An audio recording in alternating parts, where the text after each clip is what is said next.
Hey, everybody. Welcome to the Player's Take, episode 249.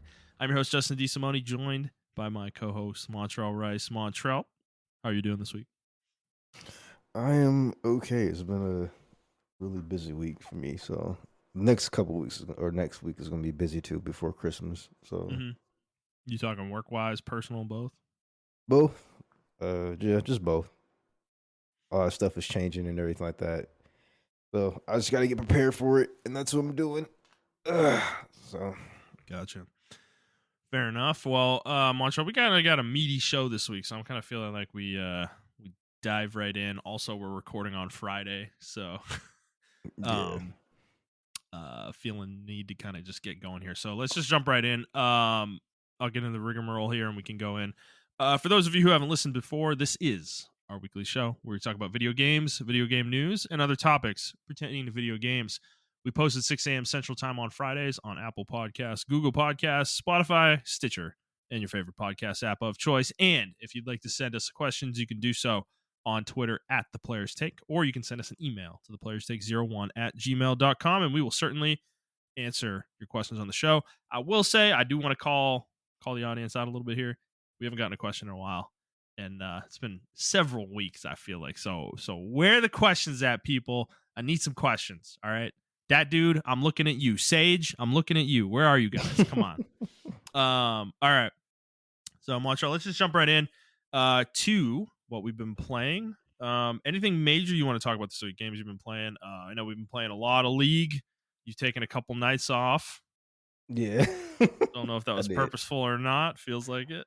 No, it's not. I just been watching Attack on Titan, so I've been binging that. So how far? How far are you? I'm in the season. I'm season 4, episode 10. What? Yeah. What? Bro, what the fuck? Are you sleeping? What the hell?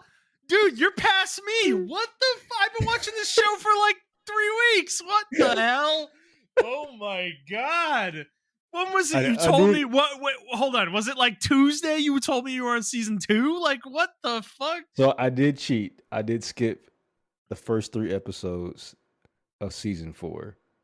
I remember those really well. I do remember those really well. So I just skipped the first 4 episodes, first 3 episodes of season 4. I actually didn't remember them at all.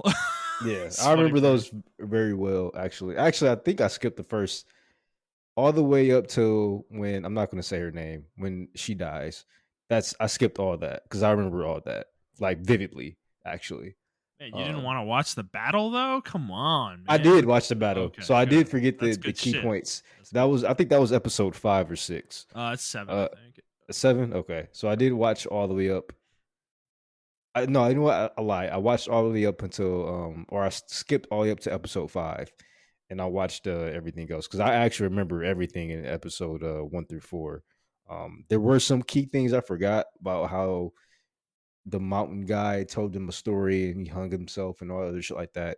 But besides that, it was pretty much a recap of like Reiner's life and everything of that nature, and like showing, the life on the other side of the sea and everything of that nature. Mm-hmm. So I got caught up in that because I already knew it, and I was just like, it was just some key things I was missing, but I kind of fast forward past those.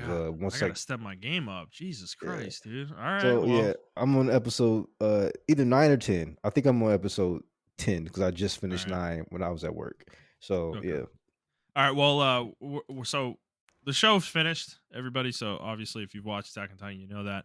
But Montrell and I are both watching it. I feel like I got him into it, and now look where he is. So it's like he, because you guys heard him last week, right? I was evangelizing the show. I'm talking about like, oh, this is one of the greatest animes I've ever watched, and he goes, oh brother, as he does, and so, and then all of a sudden here we are a week later, and he's ahead of me in terms of the rewatch. So that says all you need to know on that. But we're actually thinking of doing a deep dive on this on the show as like kind of a bonus segment in a week or two when we're both finished with the rewatch. So keep an eye out for that whenever that comes.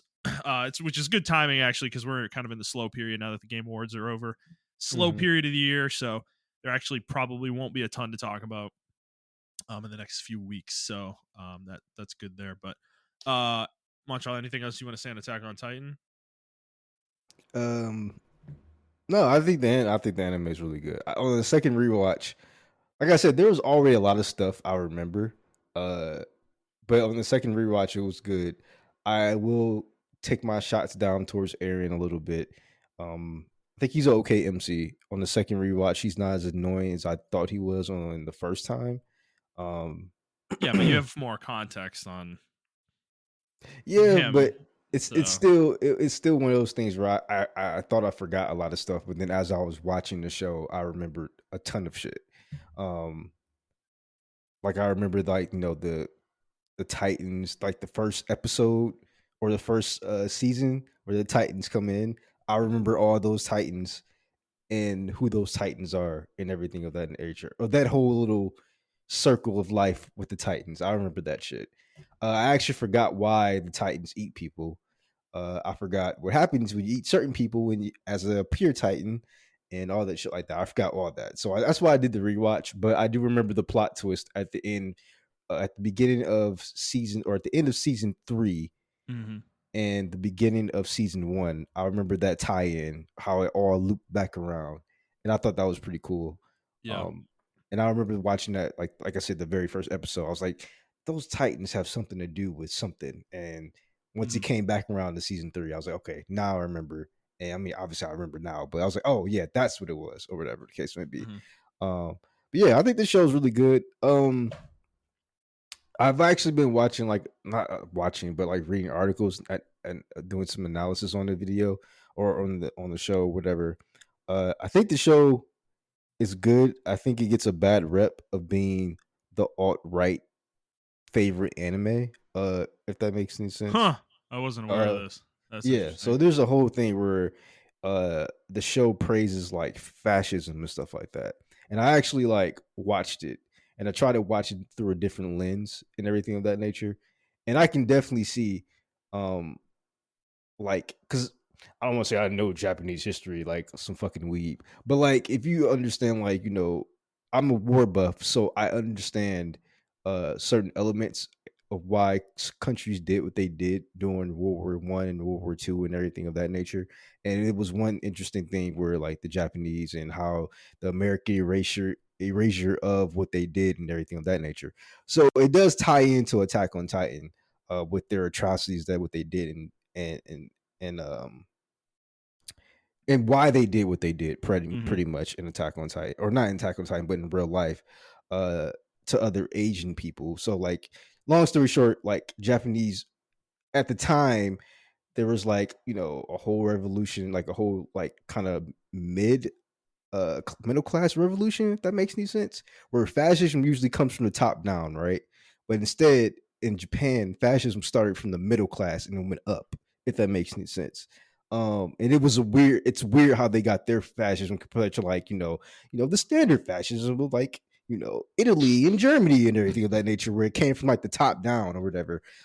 It started from the middle class, and then the middle class started, and You're then talking about like a game pre-order, like premium fascism, standard yeah, fascism. yeah, exactly, right.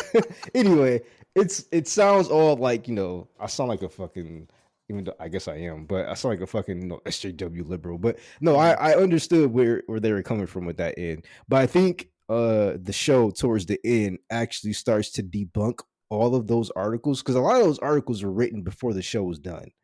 In the Right. last season, kind of debunks and railroads everything, because I think the author was trying to tell you this is where fascism leads to, and like racism and xenophobia and all the other I bullshit think like in that. I think in general that there's really no right side in war generally I too. was just about to And say that, like, he was saying that yeah, I think it was a huge anti-war yeah, message in I there. agree. And I feel like he was saying these are the reasons people go to war. These is what happened to people when they go to war, and this is the outcome of said Right. war. Like, there is no good outcome, pretty much, because we Right. actually see, in my opinion, Aaron slowly descend to the people that he becomes to hate. And then, like, we saw that in like the first couple episodes of Gabby. Like, all the shit that Aaron went through, Gabby went through in like 5 episodes. And we're Yeah, like, right. what the fuck? You know? Like, and I actually grew attached to those people in those like 4 or 5 Well, that was the whole episodes. point, right? I think Yep. that's why you're with them for so long. Is Yeah. they want to make them the main characters of the first part of the season. You know? Yeah. And I think other shows attempt to do this. Other stories attempt to do this. But they did it really well for some reason. Even in episode 6 and 7, when they're calling their names and they're dying and everything of that nature, like for instance, the quadruped titan and her whole crew dies, and Mm, she's like calling their names as they die, and then you're like, you feel really bad for them because they're like, these are just other people on the other side who's like caught in it. Like, even mhm.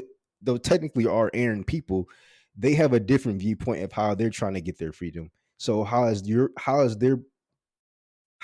obtain or their method of getting freedom different or more right than his? Or who is he to say this is not how you get freedom? This is how you're supposed to get freedom. And then even his version of freedom turns his same people that's on the other side into the Right. enemy. So so I don't know. It's a really cool Well, breakdown of it's an everything. yeah. I think Yeah, it's an example of a show and a story that I think we all you judge everything you watch as you're watching it, right? Like everybody yeah, does that. And there's all this pontification about what everything means and what it represents and all that and what are the themes. But um, generally, stories don't do a very good job of wrapping things up around in a circle, where those themes might change. Your view of what the themes are might change over the course of a story. Attack on Titan's a great example of one where I think you don't really understand what they were going for until you have the full context of the entire story. You know, um, yeah, it's one of the few stories I've read that's like that, where it's not so obvious uh, where things are gonna go. You know, even halfway to 75% through the story, like you probably could not have predicted where the end of the story was gonna go. That in my opinion, like I don't like some of the seeds are there certainly, and I think the author, this is another genius of Isayama's writing though, is that there's a lot of seeds planted early in the story that do foreshadow what happens much later in the story, but it's such a leap of logic for you to have figured that out beforehand, you know. hmm That yeah, it's just I don't know. I think it's a great example of a writer like not forgetting what happened early in their story, and like it's clear that that Isayama had a plan for the entire narrative before they started writing the story. So um, we can leave it there for now, but yeah, yeah. I love it. I think it's great, and Yeah, I I think it's great. Like I said, I don't remember the ending because I read the manga a long time ago. Um, it's a little I don't. different in the anime. Okay, all right, that's pretty good. Um, I do remember not liking the ending, but hopefully that it changes a little bit. Um, yeah, but in the grand scheme of things, I think the show, the adventure, the ride of the show is really good. Even the slow parts that I thought were slow in like season 2 or 3 in Mhm. particular had some slow moments.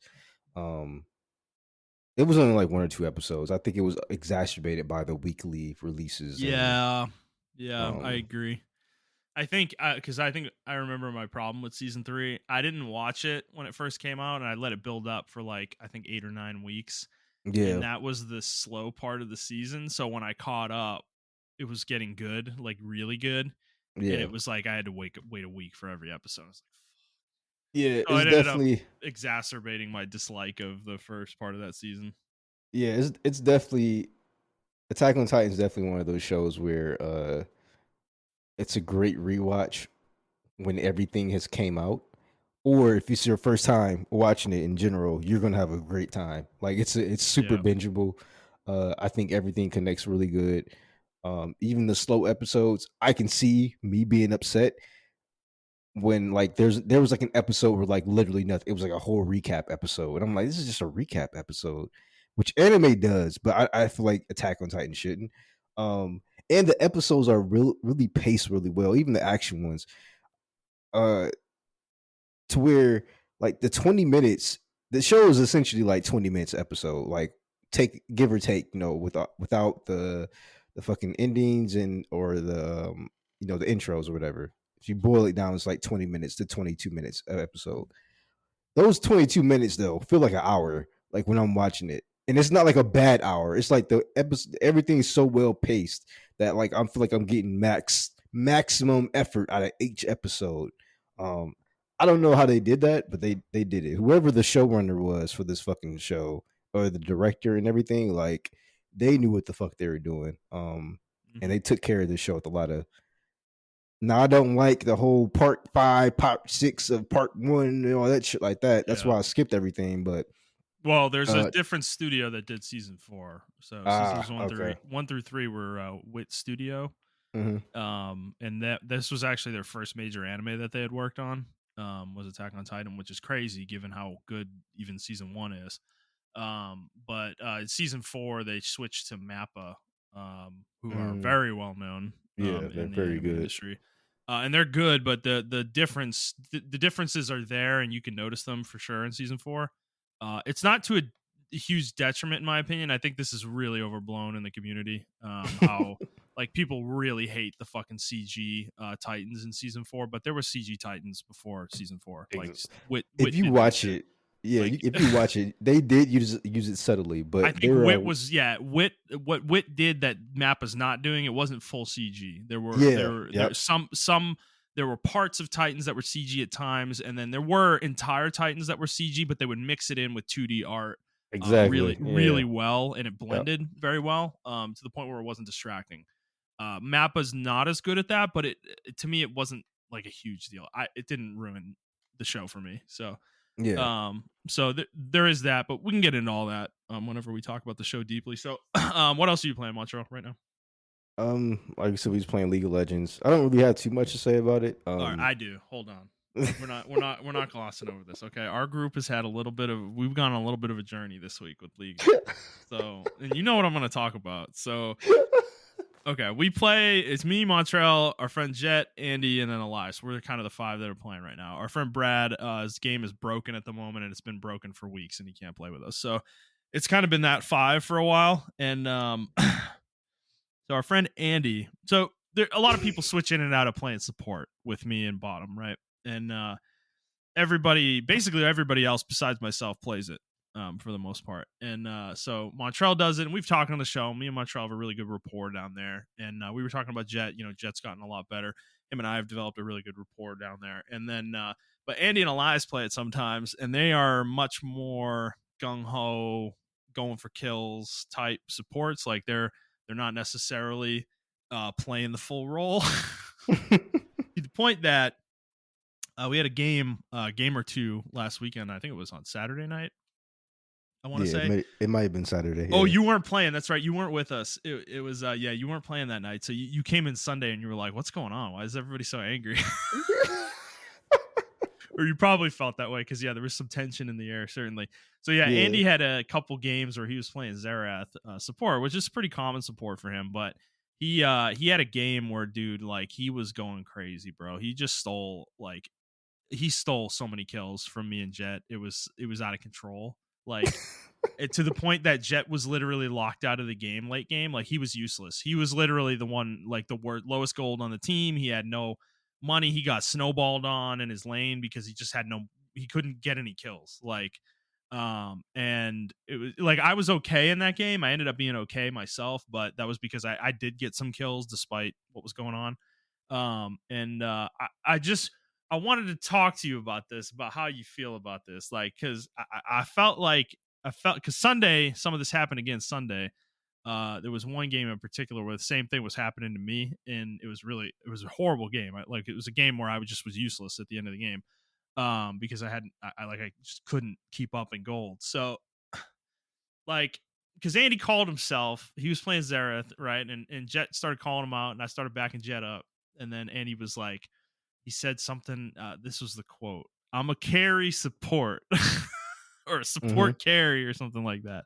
Yeah. And me and Jet were both like, dude, like that doesn't exist, bro. That's not a thing. Like, and I did go online after the game and look this up. It does exist. Yeah, it but does. it's a term that low elo players use to climb.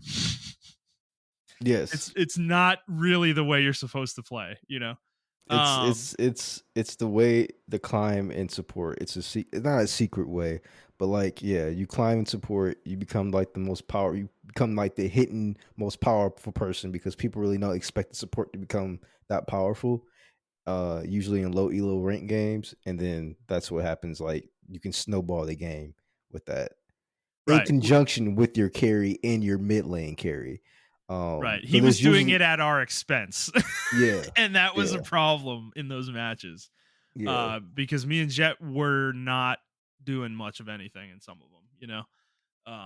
So I don't know. Like we tried to broach the topic and it didn't go well. And then Jet just decided, fuck it, I guess I'm not playing mid anymore, and he's just been playing support all week now. So that Andy can play mid and just be what he wants to be, which is a carry. Which is fine in a sense, but it's like that lack of acknowledgement that something was going on that is just like was really sticking in our craw, because it's like, dude, like I don't know like, do we need to sit down and watch the replay, because it was egregious. Maybe There was maybe some that's really egregious ones, bro. Like yes. I think even though we're playing for fun, yeah. we're not playing seriously. If it was really bothering you guys, I mean, it happens. Like the one game, I admit that I think we were all tilted that one game, and that's when I was playing Jack's top, and I remember the kill. It was on the Pantheon Oh, down I bot was lane. saying it before you killed him. I need this Yeah, gold. Let me you get need the to kill, go, and then and I you didn't guys want him to killed him. escape. Yeah, I didn't want him to escape.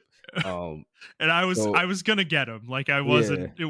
He wasn't getting away. But so because it was I do. the reason was it was a bounty. It was 1,000 gold bounty. It That was was a bound huge. to go It body. was a Yeah, huge. It would have got me back in the game straight up. yeah, Like and I do remember that, and I will say that was probably the one time I was just like, yeah, I felt bad for doing that or whatever. But at that time, I was just like, you know what, the game's already lost, so it's whatever. Because I already read the state of the game. I'm like, this game's already fucking lost. yeah. Um, See, I never believe a game is over till it's over, though. So yeah, I don't know. I'm It stubborn. was just that particular game. I'm like, we were all trying new champions. I think except for you. You and Jet had your key champions, and I think all three of us, me, Elias, and Andy, were But trying we new got champions. wrecked in our lane pretty bad. Yeah, yeah. Yeah. It was a really bad game, and that Well, happens. that was the one with Cho'Gath, right? That was what's his Yeah, Cho'Gath bottom and some it was fucking it was a bullshit. really God. gimmicky game. It was a really Yeah. gimmicky game, and I don't think any one of us enjoyed it, or whatever. So yeah, I that game I do particularly remember, but I stopped harping on him because I just don't want him to stop playing. I don't know if he's getting sensitive about it or not. And I know Andy. I think he is. I Yeah, I think noticed the Andy. difference. I noticed the difference in his play the last couple days. He was playing with Yeah, us. Like he was holding back. I could tell, and he was having some bad laning phases. yeah. I think he's overthinking it, but I don't know. This is the issue. We got to broach this subject. Like we got to figure this out with the group, because like we got frustrated, and there was a point where there was arguing going, but it was because Andy wasn't like listening to us. He was just kind of like gaslighting us. We felt like, like he was like, "Well, you got to kill confirm, bro," and I'm like, "What do you mean?" Like, dude, my bullet was in the air and you stole the kill. Like, it's like there's one where literally I was playing Jin and my bullet was literally about to hit the guy and he took the kill. Like, it was No, I mean, so I will admit he done it to me as well. And there's been times when I've been even when he's like mid lane and like maybe I'm supporting you or I'm like jungle or something like that. Maybe most likely I was jungle. yeah. And I'll come down and we'll all come down and I notice like he'll just like take the kill or whatever. But like He's not even in the fight. Oh, yeah. I don't know. Yeah. It's really funny because y'all are saying that. And maybe y'all should show him the replays and like, listen, this is what we're talking. Like, Andy, I know we're talking shit and we're yanking your chain, but we do actually want to show you, like, hey, just give him like some constructive criticism, like sandwich it, right? Give him a good compliment and be like, yo, your damage output and your laning phase and everything is super good. All right, but here's where you need to work on it at. Like, you take kills, bro. Like obvious kills. It's not like I'm trying to secure the kill. I'm out of reach and you can kill him because he's in reach. Because there have been plenty of times where I'm down low with Andy He's playing it, and like I can't secure the kill anymore. Like I'm legitimately out of the fight, and he secures the kill, and I'm like, good shit. Like I get the 100 gold for assist, and he gets the 300 gold or whatever. And I just roll with it or whatever the case may be.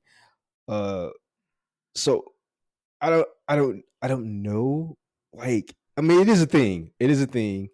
I mean, Elias does it to a lesser degree. Yeah. Okay. So like, I think that's the sleeper. No, he's a kill goblin, dude. Like for sure. No. I have another issue with him. Okay. That no one else talks about, and I don't bring it up because I'm a snob. So I don't say anything.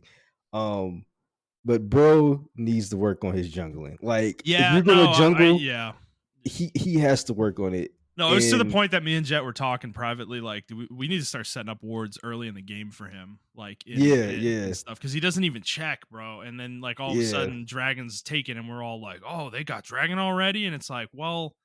Yeah, some junglers do that. You know, it's like and I love him to death for playing that role. And I know, believe me, I know how hard it is to play that role. So I don't say anything because I know, even in normal games or in like ranked games without us, like you're getting shitted on as a jungler. Even if you go 10-0, get all 4 dragons, both Barons, and a fucking, everyone's still gonna say jungle diff because you made one mistake or whatever the case may be.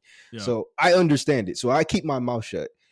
The last time we played, I had enough, and I was like, I'm playing jungle. I can't fucking do this shit anymore.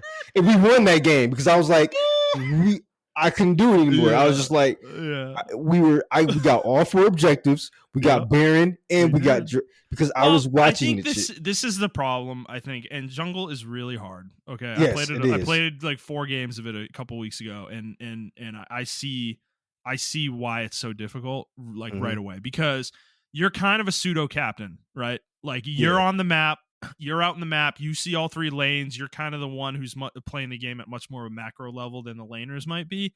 Yeah. And you kind of need to tell people sometimes, like, hey, bot, I need your help in Dragon. Like this happens all the time where he'll go for Dragon and he won't say anything. And me and Jet are both like, hey, do you need help, Dragon? Like, and he kind of gives us like a half-hearted response, and we're like kind of waffling in the lane, and it's like, sometimes we lose Dragon because of that, because we don't come help confirm it. We're like, oh, well, do you have it, I guess? Like, so it's like, so that's why we kind of wanted to help a little bit on that front with some of the warding, maybe, which it's just it's hard to do sometimes because you're trying to ward your own lane too. So I get it, and I definitely see the effort, and I try as well because I'm trying to learn top lane or whatever. So it's like I try to not call on him for help because I actually do want to learn the matchups, but there are certain times where I just need a fucking gank. But it's like I don't call for him though, and like I just take the shit to the face because I'm like, I'm trying to learn it, and it is what it is, and I end up losing the lane. But sometimes we end up, majority of the time, 75% of the time, end up coming back and winning the game because you guys are either fed bot lane or whatever the case may be. So I don't whatever the case, I don't care. But it was just one game. I don't know if it was the game before my Kendrick game or the game before that. Where he had Eve and he was doing like super good as Eve. He's really good at assassin junglers.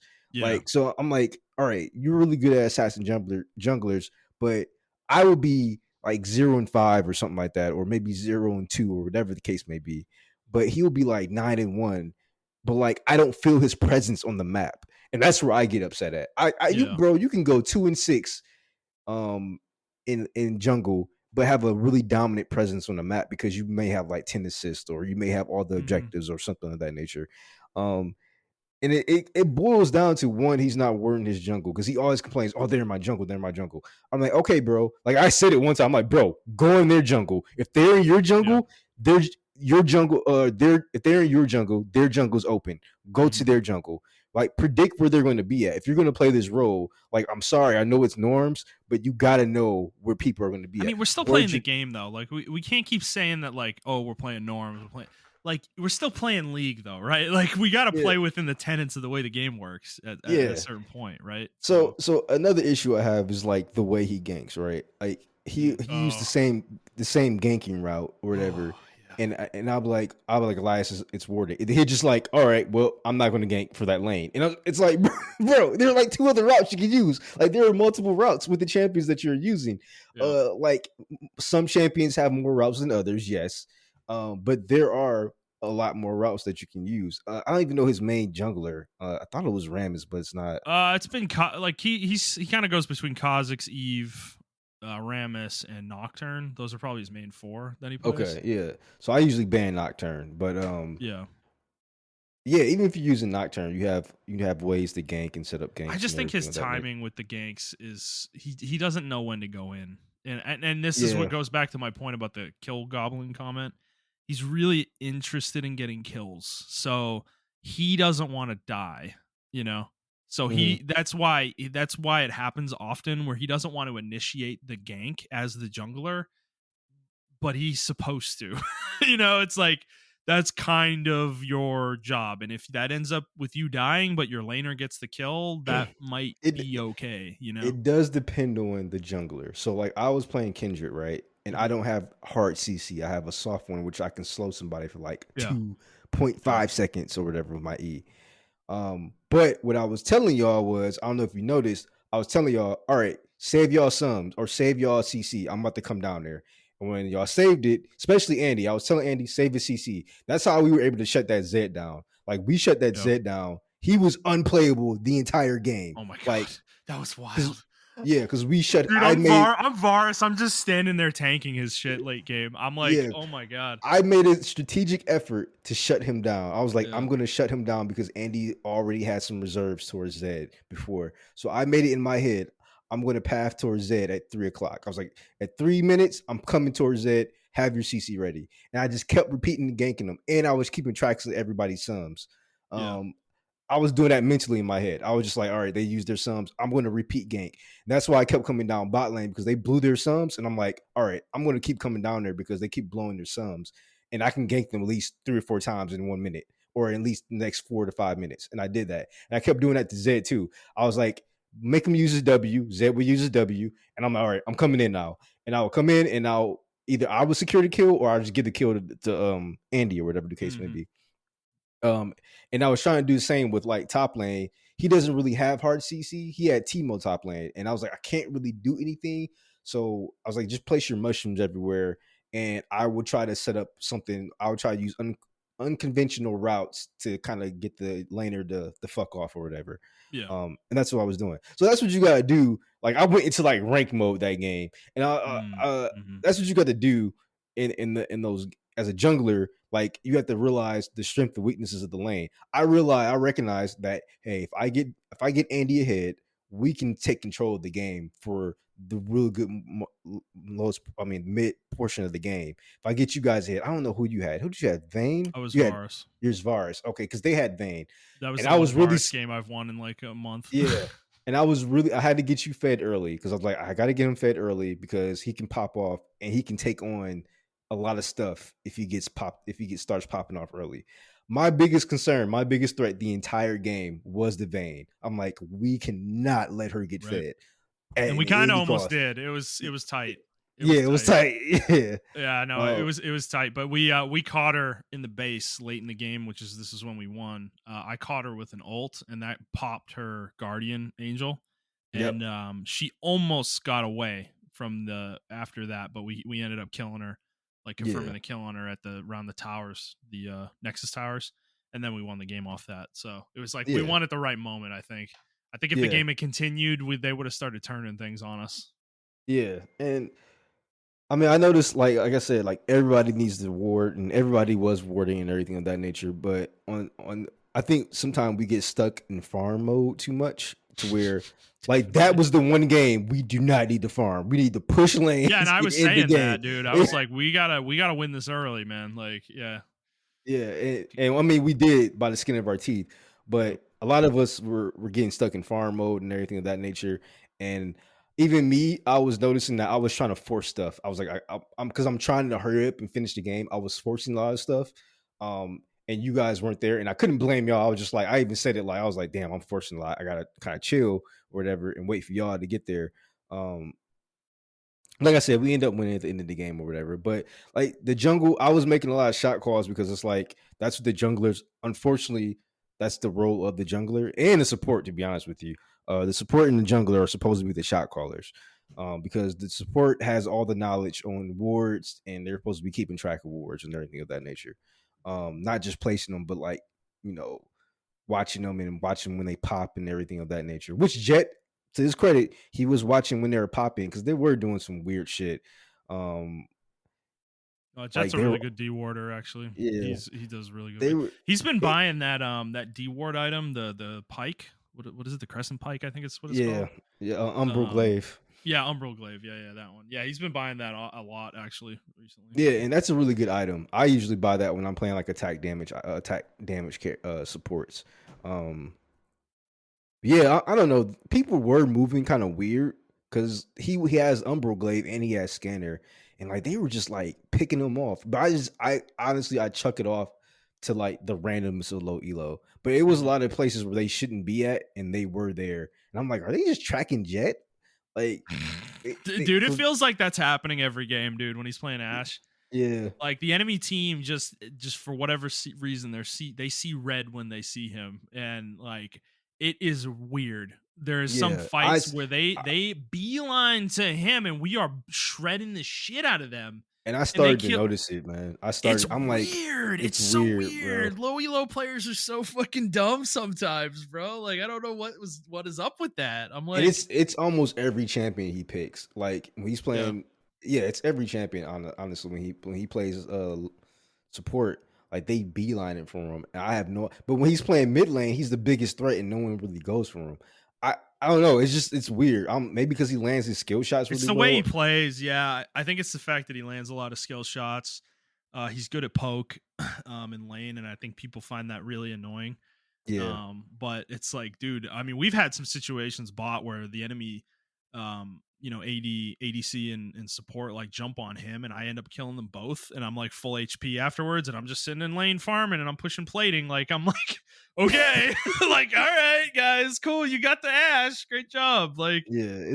I don't know. It's super weird. it's That funny. is a super low elo thing that happens, but Uh, I don't know. Overall, I think the switch was okay. I think the him going bot lane and then Andy being mid lane was better because we started having a lot better games when It's that just he dynamic doesn't. Well, changed. that's the problem, though. It's like Jet doesn't want to be exclusively a support player, and like this is my issue with the situation. Is like he's being forced into that because Andy doesn't want to play support the way he's supposed to. Like it's like it's kind of a shitty thing. So I Well, the think, problem is Andy plays a lot of solo league, and that's how you're supposed to play solo league, like by yourself. Unfortunately, until you get into higher elos, you guys are just supposed to carry as hard as you fucking can.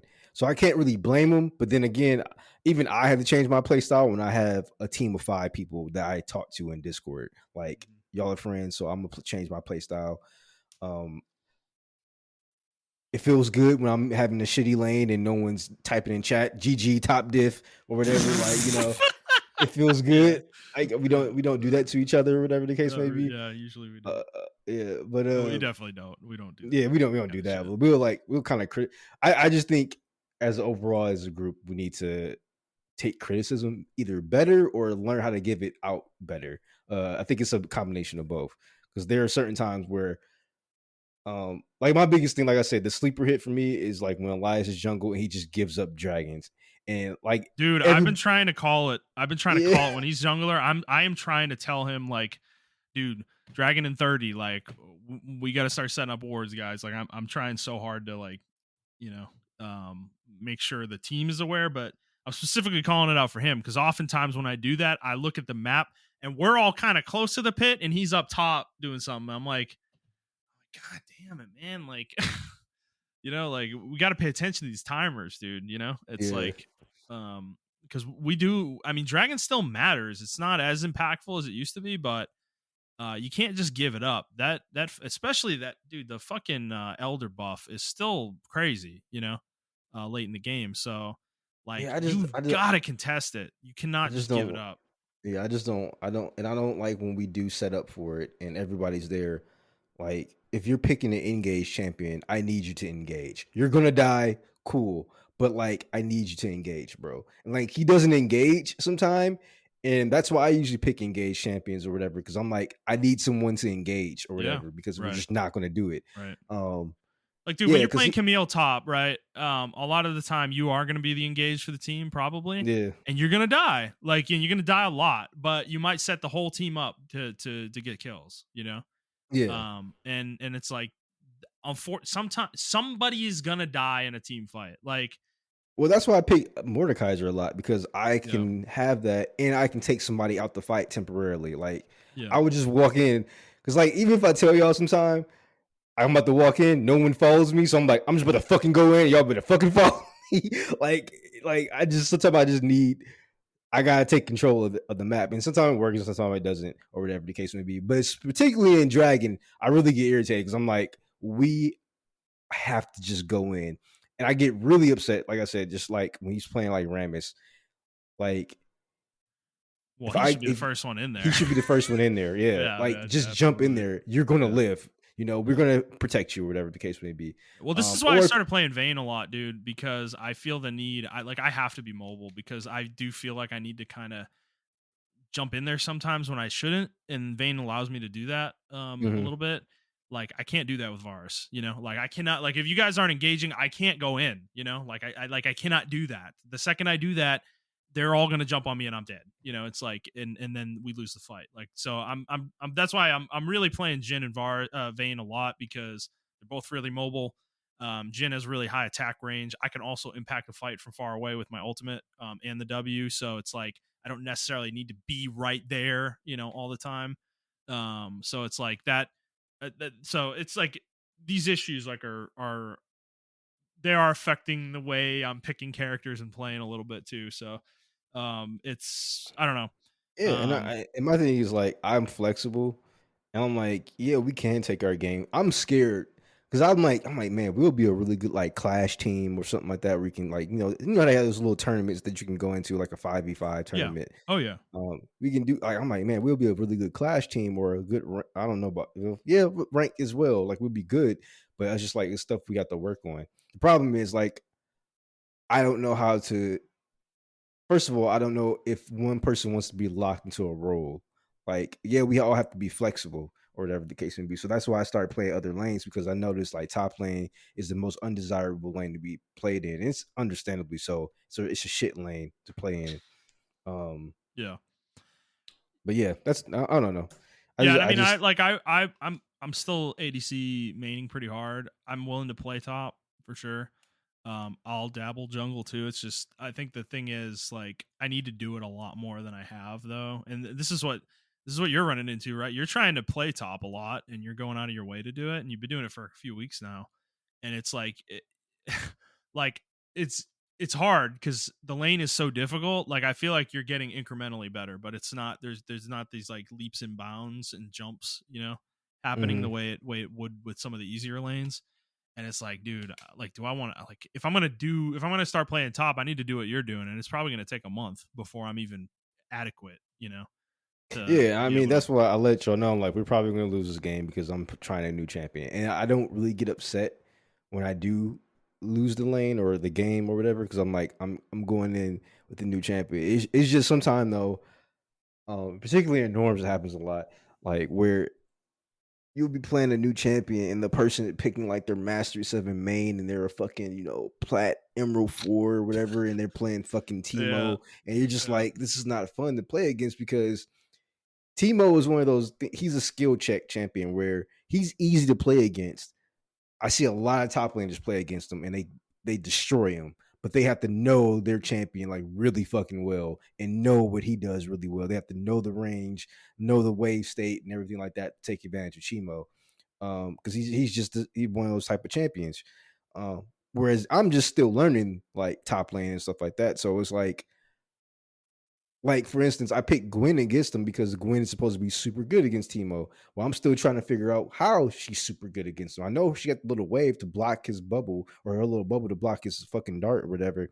But it's also like it has like a 20-second cooldown. So I can't use that every time I engage him. I have to like hmm really be on top of him and really know what I'm doing when I do it. But I don't know. It's just one of those things where I gotta get better. certain champions I probably have to ban. Like I don't ban Gary anymore because after I played him one game, a couple games against him as Gwen, I understood how to fight against him, and I'm like, oh, he's actually super easy to fight against. And now I just bully him out of lane, like just constantly harass him. And I Yeah. just had Yeah. I'm not going to ban Timo because I Yeah, really he's want not to good learn. in a sustained fight, man. Like Yeah, that's his weakness. yeah, Um, and I just really I need to learn how to play against Timo. The problem is he doesn't pop up all the time, so I don't know. Maybe I'm gonna play him just to learn his I mean, weaknesses dude, if because you want, I know this is weird for me to say, but like maybe this is something we suggest to the group is like maybe we need to go into some bot games and like play against each other like a little bit, you know? yeah, And just like that's how we'll point some things out to each other. Like, oh, I'm taking advantage of this. You know, when I'm getting this kill on you, like I saw this opening that you left here. You know, yeah, or you don't have vision here, so you know the gank came in or something like that. I kind of wish we had more people to play with actually, because then we could do like a full 5v5. yeah. That's what I Um, was thinking about too. I'm like, man, if we had at least three more people and then Brad's computer was working, like we could do a 5v5 yeah, like because with scrimmage Brad we have match. 6. We have his brother, that's 7. And then we have maybe your friend Cream Pie. Yep. He could be 8, and then Herm maybe. Yeah, Herm will I jump know you got in. a couple other friends that play too, so that's the thing though. We're kind of mixing groups a little bit, so that's where it gets a little awkward. But I don't know. We have enough with even just the 6 of us where we could do a 3v3. Maybe just turn the other bots off. I don't know. Like they would be like they might get in the way. And we could do some kind of like specific thing we're trying to do where you have like the bot lane and the jungler and something like that, and the rest of the map is like blanked. You know. And we don't even finish the game out necessarily. Like we just do like the early part of the game to kind of get a feel for that kind of thing. But I don't know if we have the right people in the right roles necessarily to do that kind of exact thing that I just said. But um, I don't know. I'd be down for it for sure. Yeah, same.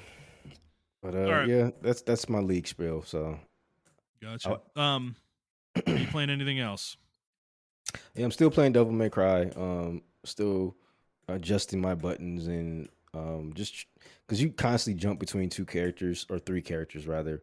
Yeah, So I adjusted my buttons for Dante, but then I go back to like Nero and I gotta adjust them again. So I'm trying to find a play style to where all of them are sort of the same.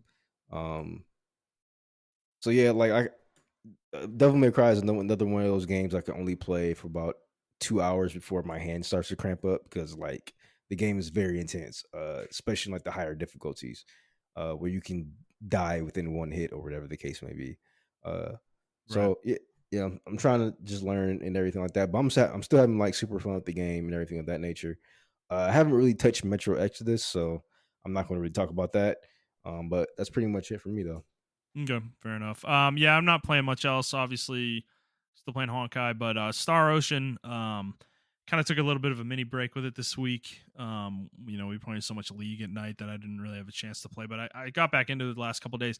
I will say that difficulty spike I was talking about last week, that's part of the reason I kind of took a break. The game was getting really uh grindy, I guess I should say. Like the battles were starting to be a pain in my ass. Like it was taking forever to kill even just regular enemies, and I don't feel like I'm weak right now. It's just that the game is starting to scale to meet where my characters are, and it's like I'm playing on the hardest difficulty, I will say, so I could just turn the game down a little bit and it probably would alleviate these issues. But I'm being stubborn and don't necessarily want to do that right now. So I pushed through a bit. I got through the dungeon I was stuck in, and I'm in the next one now. So I'm still working through it. I think I'm like 60 or 65% through the game now, according to PlayStation. So continue to work through that. I really want to get this game completed, though. I think I'm going to put some time into it this weekend.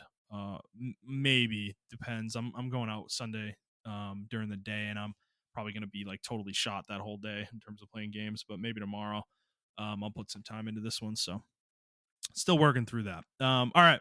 Watch all. Let's move into the news. We actually have a lot to talk about this week. Obviously, we delayed the episode for the Game Awards, which this is the first thing we're going to cover. So, the Game Awards happened last night on Thursday, December 7th, and My God, bro! Like, first thing I want to say out of the top, like let's just talk about the show from like an overall standpoint first, and then we'll get into the announcements afterwards. So the show was like 3 hours and 15 minutes or so, and there was actually a pre-show for 30 minutes as well that I watched, not realizing that it was a pre-show because the Game Awards didn't really present it like a pre-show. It was hosted by Sydney. I think her name is Sydney Goodman. I want to say it wasn't Jeff Keighley in this first half hour, and she announced like a bunch of awards. It had part of this segment, and there were game announcements in this pre-show. It was fucking weird as fuck. So overall, I ended up watching like 3 hours and 45 minutes of this, and my God, bro, it's so long. It is way too long. That's the thing I came away with Yeah, the most is the show is way too long. Like, bro, I'm not gonna hold y'all. I gave up like an hour and a half into it, like an hour and 15 minutes into it. I just gave up, and I started watching Attack on Titan again. I was just like, I will catch the highlights tomorrow, and I'll read articles so I can prepare for the podcast. But I can't do it anymore. Um, I don't blame you at yeah, all. I really don't blame you. yeah, There's so man. much bloat in this show.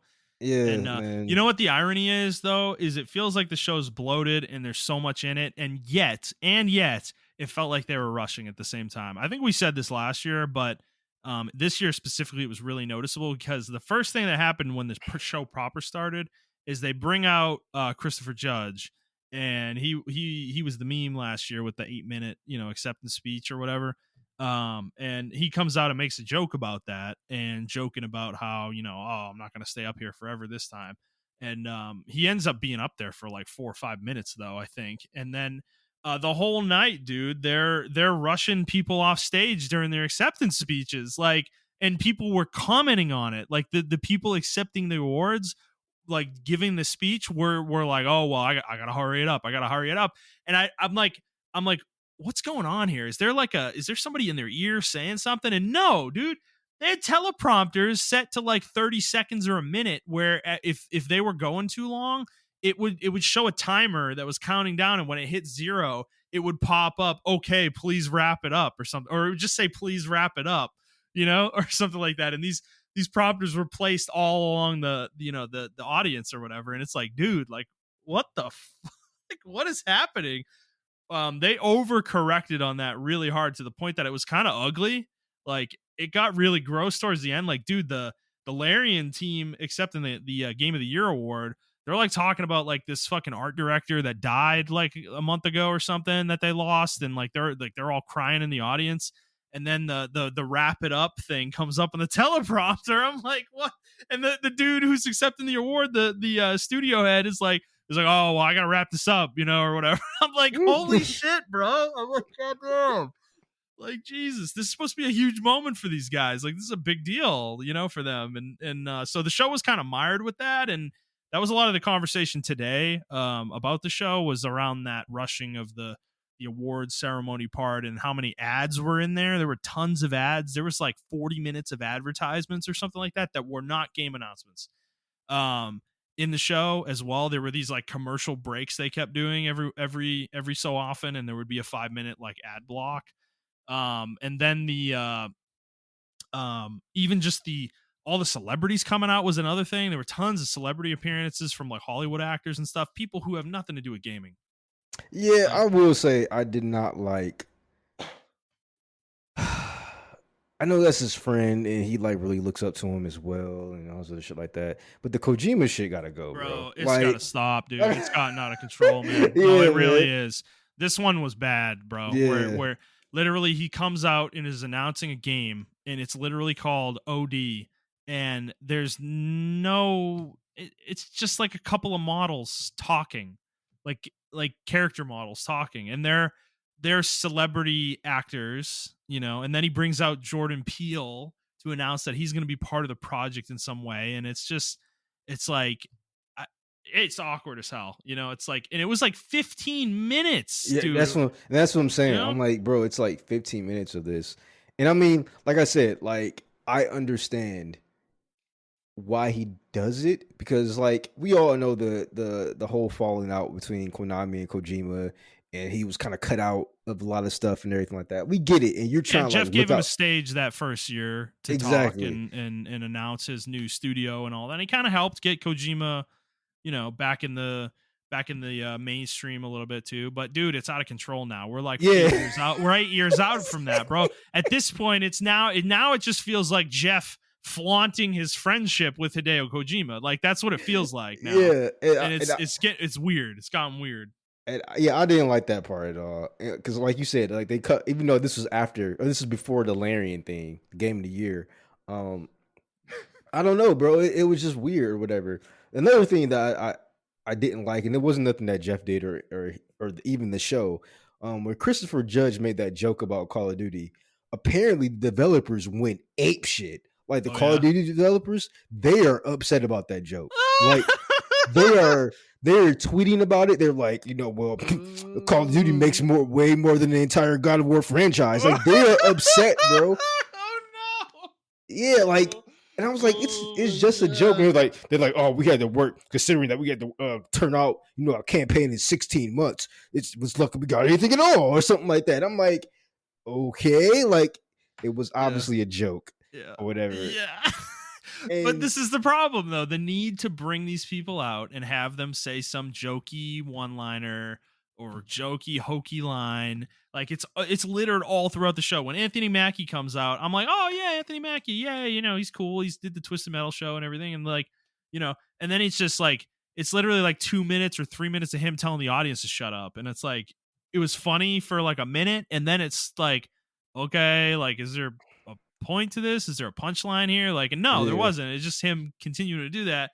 And I'm like, it's literally like, it's like Jeff wanted to make sure he's out there as long as possible and be like, oh, we got Anthony Mackie, guys, announcing an award and a fucking thing. And it's like, okay, I mean, like, it just feels like this show has kind of lost the plot of what it's supposed to be. And this reminds me of the old Spike TV game awards that they used to do. I don't remember what they were called exactly. And like that was what that turned into eventually is kind of where we are now with the game awards. And it's like nobody liked that, which is why they stopped doing it ultimately. And it's like we're back here again. And it just feels well, I think the problem is like, I actually really enjoyed it. It was just too long for me. Um, the Game Awards, and I like the announcements they were doing. They know people are watching because of the announcements, and they had plenty of announcements and everything of that nature. So I actually do like that. I love that aspect of Game Awards. I actually do like the celebrity appearances. Like I'm not like starstruck or whatever, but I do like the celebrity appearances. My problem is I don't even think it's like Jeff Keighley like is flaunting his friendship. I think it's like the celebrities themselves. I don't know if he's Still, doing that really. That's just what it yeah, looks yeah. like, I'm just saying, like, I think it's the celebrities themselves not respecting the art that they come from. Like, Yeah. the only person I think that was like respecting, and there's some other actors and actresses out there that were respecting it. Like, not the voice actors, but like, like obviously Chris Judge, he really respects the art of video games and he knows the craft and Right. he likes it or whatever. Obviously, Troy Bakeman and all those people, when they go up stage, they respect it because they've been in that space for so long. When Anthony Mackie was on stage, I feel like he didn't really respect that Right. the medium or the media that he's in right now, the space that he's in. But then again, he's always been that type of person where he's like kind of like a private person almost. Yeah. So I can't really fault him for that. Well, But like it's McConaughey is like on the other side of the spectrum, right? Like I felt like when he came out, like he was out there for a few minutes, but he was talking about the game he was working on, yeah. for the back half of what he was saying, and like he seemed to respect the fact that like, oh, this is cool, like I'm doing something cool. This is something different for me, Yeah, and and he's he's one of excited the, about that, he's very professional with it, and I think that's how a lot of actors should take it. Like they're coming from Hollywood and everything like that, and they're coming into the space. One, I think a lot of them see how hard it is to do that, or whatever. Yeah. I don't think Anthony Mackie's actually working. He's working in the video game esque type show, but video game show, yeah, right. yeah, But he he's hasn't not done working like mocap on exactly. a game, right? I think once a lot of actors, because I think I heard that from like somebody in like the Actors Guild or whatever, and I was watching that or whatever, And they were like, yeah, once you actually put on the suit and then you have to act and everything of that nature. He's like, I had a whole, I don't know what actor it was. He's like, I think it was Norman Reed actually, or what's Norman his name? Reedus. Norman Reedus. I think it was him. He's like, I have a whole new respect for them because he's like the direction and everything. The directors have to direct without like a set. I mean, their set is nothing but like other They're people in a standing warehouse, around. bro. They're Yeah, literally in a warehouse with a bunch of like photo sets. Like, you know, exactly. And like, not yeah. only does the actor have to do his job, but the director has to like give a good, give good direction and everything of that nature. So I don't know. One day the video games will be respected as far as an art form and acting. But obviously we're still not there yet. And I know when Spike TV was happening, it definitely wasn't respected in that capacity. Right. And Uh, I think that's the difference, right? I think we all know Jeff loves video games, right? Like yeah, he's a gamer, like bona fide gamer, right? Like we know that about him. So it's like I just think he's gotten wrapped up in running this whole thing, and it's to the point that it's like gotten kind of crazy. And I think something I saw that was like a good possible solution to this is like I think the announcements need to be decoupled from the awards in some way. And I know that might detriment the award part of the show, like badly. But I don't think having them integrated together is working very well because the awards are suffering really hard all anyways.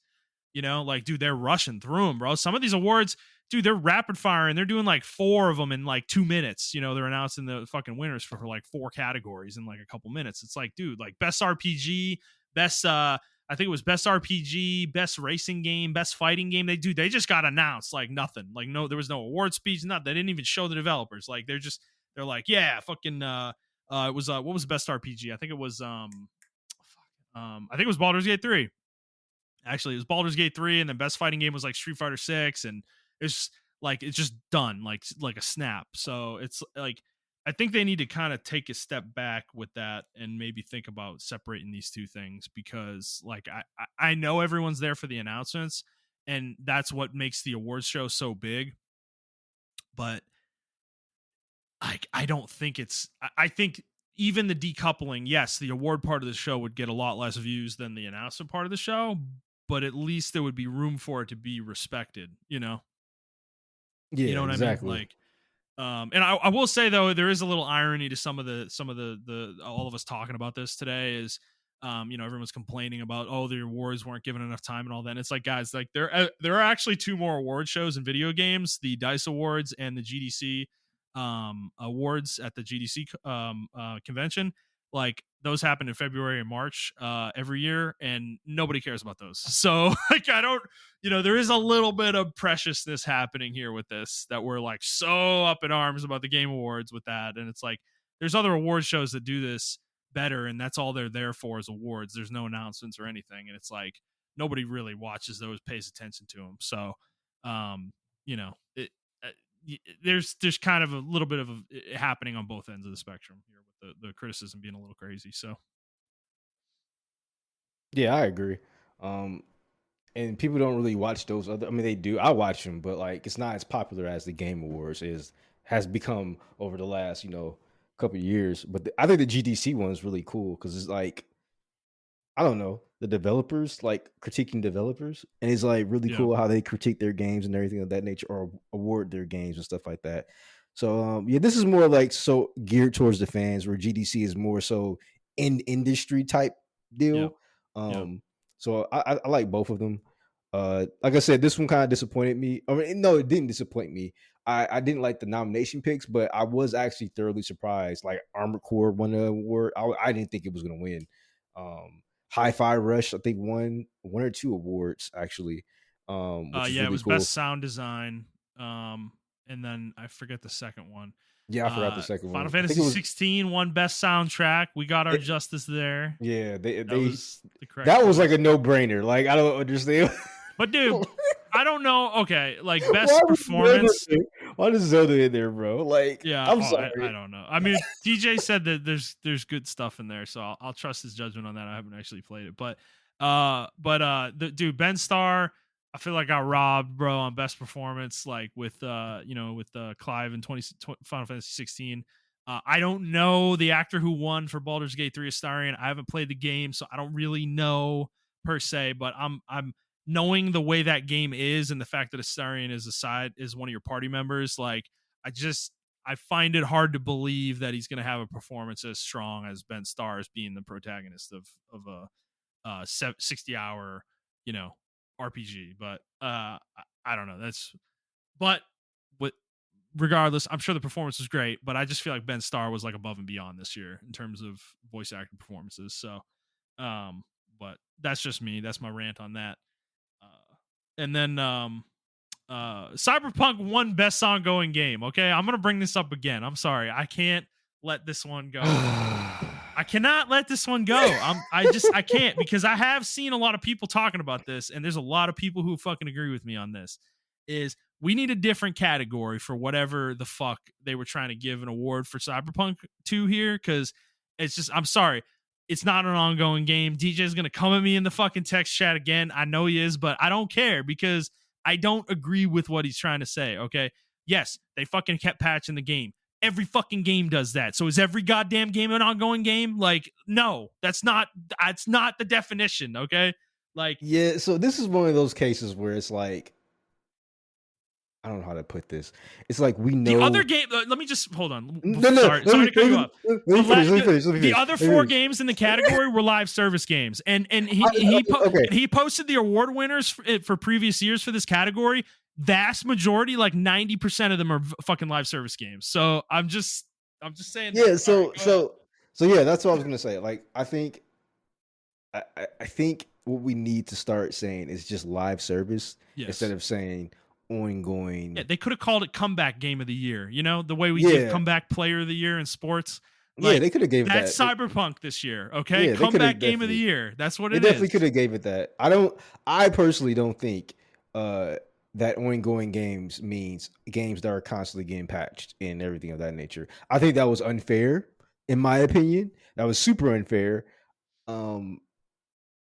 I know what the definition of it is, but it's also like we all know what they mean type deal. Like, we know what they actually mean, which is live service games. Why they won't call it live service games? Maybe it has a negative condemnation in possibly. In gaming right now. It's too corporate. It's too corporate. Yeah, maybe they don't want to call it that, or games as a service. I mean, that's Xbox slang right there. But it's like, I don't know. Like, what would you call it? You know? But yeah, like, no, this category specifically should be best live service game. I think they should just change the definition. Still call it ongoing games, but say in the captions, this is for, ongoing live service games. I don't consider Cyberpunk a live service game. Like, yeah, it had DLC or whatever the case may be. So it was Mass Effect a live service game? I guess Mass Effect 3 technically was a live service game because it had multiplayer. So like a live service game to me is a game in usually, I'd say in most cases, it's an always online game in some way. A lot of the time, it doesn't have to be a competitive multiplayer game. Like Genshin Impact is a live service game, but it is always online. You have to have an internet connection to play the game. So I think that's a component of it. And I think the second thing that differentiates them is generally they have a content roadmap of some sort. Like there's a plan to support the game long term. The thing with Cyberpunk that happened was, I don't think the intention was for them to support this game for 3+ years. That I don't think that was necessarily CD Projekt's intention. They've done that with games in the past, and they're a good developer for that. But that doesn't mean it's not a live service game. Like it's just a single player game that they're patching. So. Yeah, and that's what I'm saying. Like, I can't. It doesn't mean free to play either. I can't defend it. I can't defend it either way, right? Because it's like technically they're right. It isn't one ongoing game, and then I feel like it's not morally a thing. Morally, you're right. It's like conditionally, I guess. I don't fucking know. Other people are right where it's not ongoing, it's not a live service ongoing game. Like we know what they mean. Like they mean live service. It was just a weird category to put Cyberpunk in my opinion. And this is I'm not knocking Cyberpunk or anything like that. I love the game now. So DJ, I'm not biased.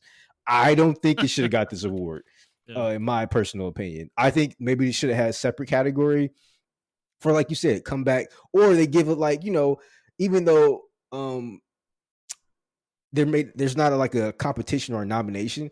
You know how Mhm. they give like, lifetime achievement of the year or to an actor or something like that, right? Like they could have Mhm. gave it to Cyberpunk, where it could have been, this is our comeback game of the last 5 years. Like it had a really rough start in 2020, and then 2023 it turned itself around. This is a new category, and we're starting it off with this game, and it's like comeback king or comeback whatever, and give it to Cyberpunk or whatever the case may be. But yeah, I don't know. Best ongoing game is kind of weird to me to give a single player game, and you don't even need to be online to play that game at all. Like you can play that Yeah. game completely Yeah, offline. and I mean, like again, I'm just gonna read the nominees, right? Like, tell me which one sticks out here: Apex Legends, Final Fantasy 14, Fortnite, Genshin Impact, Cyberpunk 2077. I mean, come on, like, Yeah, come and on. so you One of said those is not 90%. like the others. Like, You said 90% of the other games or the other yes, awards. I looked through, and I mean, I didn't read them all line by line necessarily, but I was seeing a lot of like Overwatches in there. Fortnite has been in there multiple times.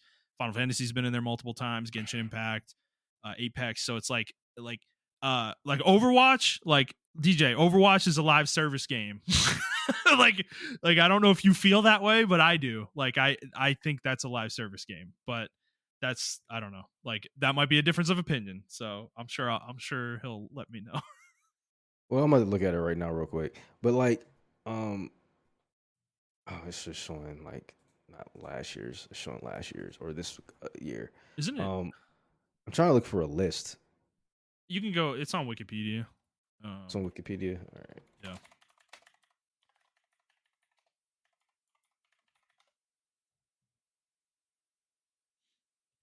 I'm trying to just List look of for it. game of the, no, I don't want game of the year awards. Game of the year, let's see.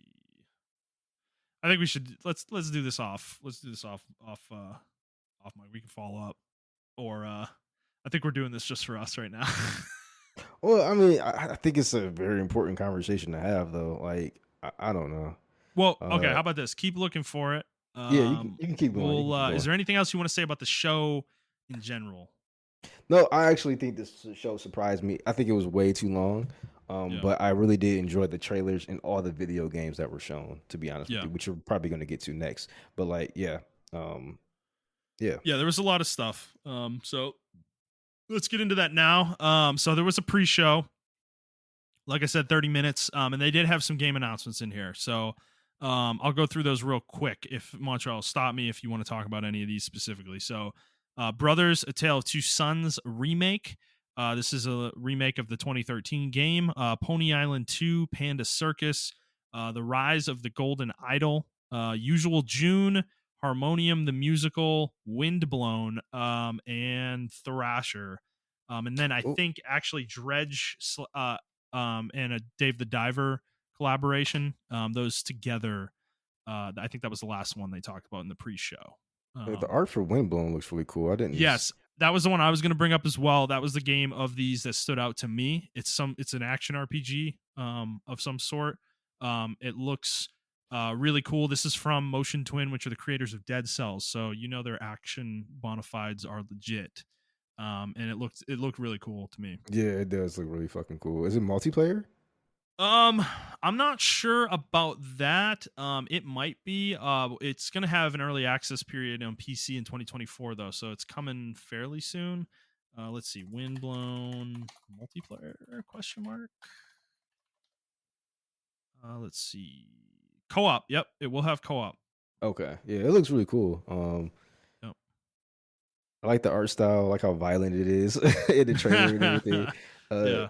Yeah. it reminds me of that one old ass fucking online show, Happy Tree Friends, where it looks like Happy Go Mm. Lucky, but then it's like a really violent show.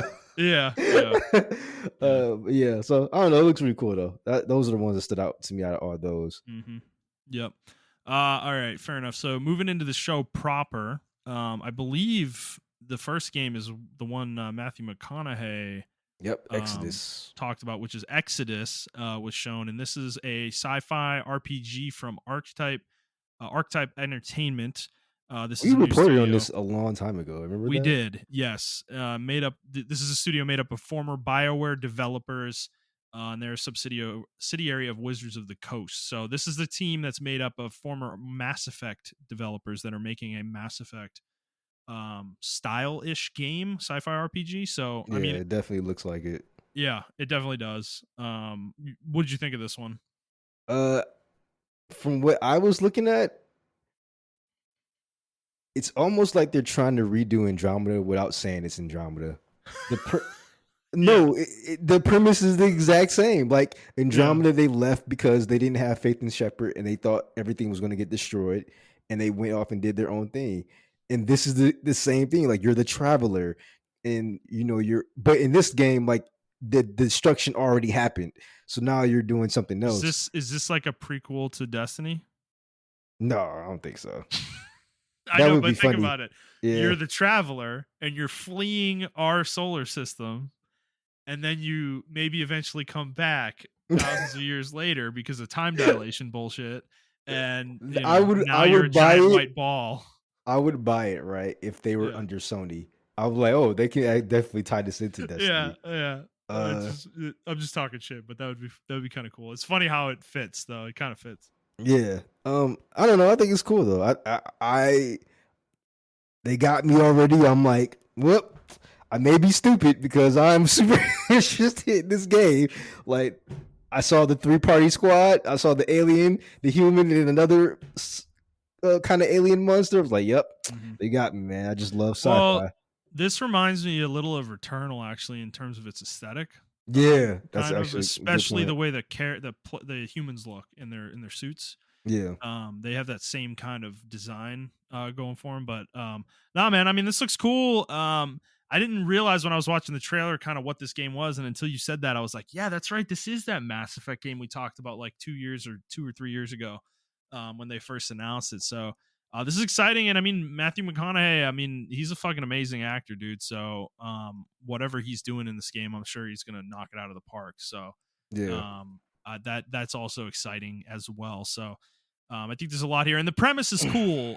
Is there's some time dilation going on where the character kind of saves another character and leaves, like goes through a gate, and basically the way the trailer described it is like they lived like the people that they left, they had lived an entire lifetime by the time the other person got to the other end of the gate or whatever, which is fucking crazy to think about.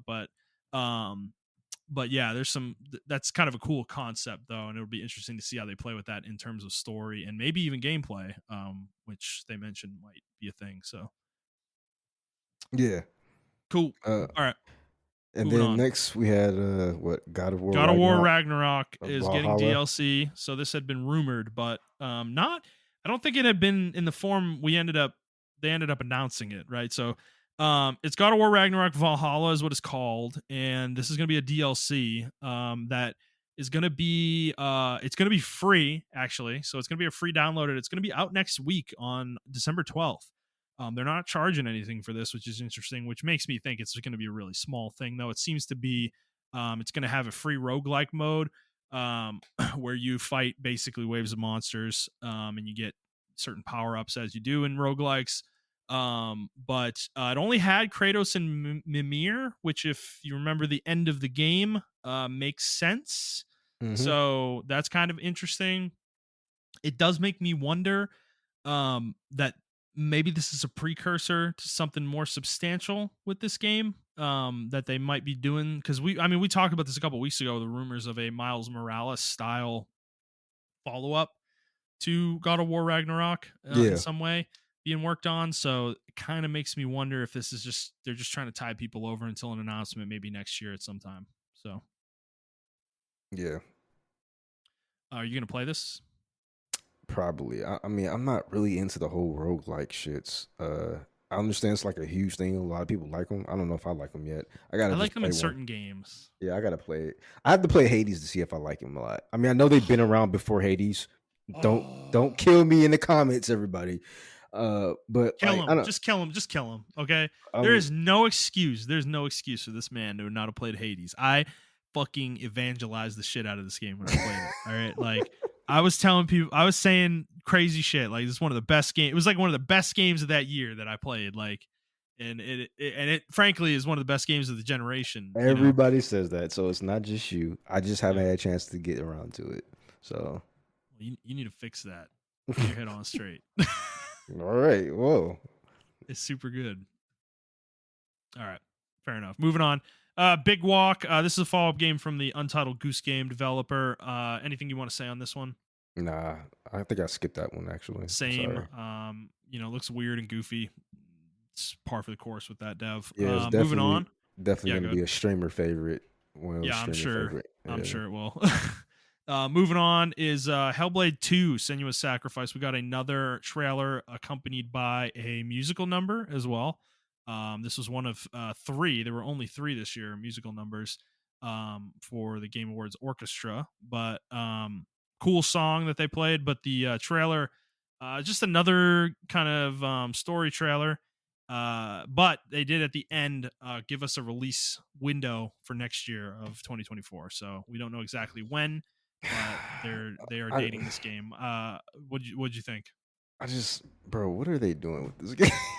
Yeah, shit or get off the pot. That's kind of my point of view at this point. I'm so tired of seeing trailers of this game. Like, this is like the 8th fucking cinematic trailer they've shown us. And and shouts out to Microsoft for giving them enough time they need to finish the game. This game better be a lot more substantial than the first, though. I was just about to say that. I played the first one. It was a good game, but my God, bro. Like, maybe they saw the potential and they just pumped more money behind it because they want it to be like even bigger and better than the last game. Yeah. But this game's been in development for like what, 8 years, 6 years? A while. Like 7 years, I think. Yeah, man. So yeah. I really hope it's worth it for Ninja Theory's sake because like I said, I think they're a talented studio. I like the first game. Yeah. But this game's just taking way too long, man. August 8th, 2017 is when it came out. The first one. So yeah, that is far too long for a game that this game needs to be a lot larger to me. Like I'm talking like, I don't know, like one of Sony's first party games. Yeah. Like it has to 20 compete hours, with that. maybe something like 20-hour story. Otherwise that dev time is just not justified to me. But all right. I mean, it still looks cool. Like, this whole universe is interesting to me, certainly. But it's just, we've seen it too much. I just like, they keep showing it, and it's just like, we need the game at this point. So, better hit that release window next year. All right, moving on. No Rest for the Wicked, which is from Moon Studios. This is the studio that made the Ori games. Yep. This is an action RPG. And what'd you think of this one? Did anything you want to say on this one? Yeah, this one looks really fucking cool. I totally agree. I don't know if it's gonna. I think it's just gonna be single player, maybe. Nope. It's multiplayer. 4-player online co-op. Oh shit! Yeah, we have to play this. This shit looks really dope. Yeah. I'm glad actually our action RPGs are returning to like this format where it's just it's not like it's a co-op experience, not a massive multiplayer online experience. Diablo 4, or like a Sweat Lord min-max fucking fest. Yeah. Yeah, it's kind of returning to like the old Diablo style. Like, it was just a fucking game. I don't know. Yeah, this game was really fucking cool though. I can't wait to play it. Yep. Agreed. All right, moving on. We got a fucking Dragon Ball game announcement. Dragon Ball Sparking Zero, which is Budokai Tenkaichi style combat. I mean, it looks like a Dragon Ball. Yeah, I mean, it's a Dragon Ball game, bro. Like, you excited? No, I'm not. I'm sorry. How many times can they do this? Like, how many games can they make like this? They cannot keep getting away with this. They cannot, bro. They cannot keep getting away with this. Like, we already did this song and dance. We just had Naruto come out, like, and that was terrible. Like, and like, this game doesn't look terrible by any stretch of the imagination. It actually looks really good, to be honest with you. I feel like if we had a technology we had back in like 2006 that we had today, and this game came out, I'd be like, oh my god, bro, did you see the new fucking Dragon Ball Z game? Yeah. But it's like, I don't care anymore. 15 years later, we're over it. Okay, you've made a million of these. Like we've had Xenoverse games, we had a bunch of Budokai Tenkaichi games. Like I just like, god damn it, bro. Like, can we get something different out of this? I mean, I'm sure people would point to that. What was that? What's that fucking asynchronous multiplayer game? The Dragon Ball the Breakers or whatever, Dragon Ball Z the Breakers, where you like Yeah, play as yeah. Cell and you're like trying to eat And I people or and I whatever. gave them props for that. Like I thought that was a really cool I spin on know Dragon Ball. we should go check it out because I don't know if it's any good or not. Like, Yeah. but I still hear that name floating around every once in a while, and it's like, okay, are people actually playing this shit? But I think it um, has a small community. I think it has a yeah, small community. But like yeah, I don't know, man. Like it's like we're gonna play through the same plot innovate, points. fucking innovate. Well, this one is going into Super. It looks like, Yeah. It is um, going into Super, which is cool. which is I like cool. that. So that's Yeah. different, I guess. But you're not going to get away with that multiple times the way you do with Dragon Ball Z. Bro, but then they're gonna probably do did they already do Budokai in Super? We're Um, gonna get another Budokai in Super. I guarantee you. yeah, I don't think so. Yeah, I think that's their next one. They're gonna give us a Budokai in Super. Um which not Tenkaichi, but just regular Budokai. Um Dude, I just need like an RPG. I need like an RPG style game, we did. not like You got Dragon Ball Z. Kakarot. No, You got not Kakarot. Kakarot. I don't want like Kakarot style. Like that was cool and all, but that's just like shitty. That's like a shittier version of this. Where like the fighting's not as tight and you have numbers popping up. It's like, okay, great. As fun as that game was, it's not that deep, right? It's not a very interesting action game. But I need like an old school Final Fantasy style RPG with the whole Dragon Ball saga, like a humongous epic fucking game where you're like leveling up and it's like a nerdy ass fucking JRPG like Dragon Quest style or like one of the Final Fantasies, the ATB style Final Fantasy games. Like I need something like that. That I just will never happen. I'm sorry, but it used to, the bro. the It used to all stereotypes, the time. the Back in the stereo Game Boy Advance I era, we used I to get those know. kind of games, I man. Like, know. where is that stuff? Like, I know, but you have to understand Dragon Ball Z fans, the stereotypes of us are actually they're kind of just true. they fucking meatheads. They Yeah. got monkey brain disease. Like, give me a fucking break, man. Like, Yes, God, I'm sorry, Justin. It's true, man. No Dragon Ball fan is gonna pick that shit up, bro. monkey brained motherfuckers. Okay, like enlighten yourselves. Like, Oh God man, damn you know what Dragon Ball's about. You know, we gonna fight. That's what it. That's what it's about. Yeah, that's what screaming it's louder about. and you win. You win the fight. You overcome the odds by screaming louder. Great. Exactly. So, yeah, I'm not Wouldn't that be really. cool though? Like really though, like wouldn't that be cool? I personally I don't know how they would do it. Me personally, I know it was Yeah. done on the Game Boy, but it's like Ugh. that's a Game Boy thing. I I don't Like, know. isn't there's definitely a subsection of the DBZ community who are like hyper nerds about the power level scaling in the Saiyan saga. And that's kind of what they based it around in those Game Boy games. And Mm. like go in on that idea, man. Like, I don't know. Like, it's all bullshit. It's all gonna be bullshit at the end of the day, but it's like, who cares? Like, you can make an RPG around that idea. I think they can do.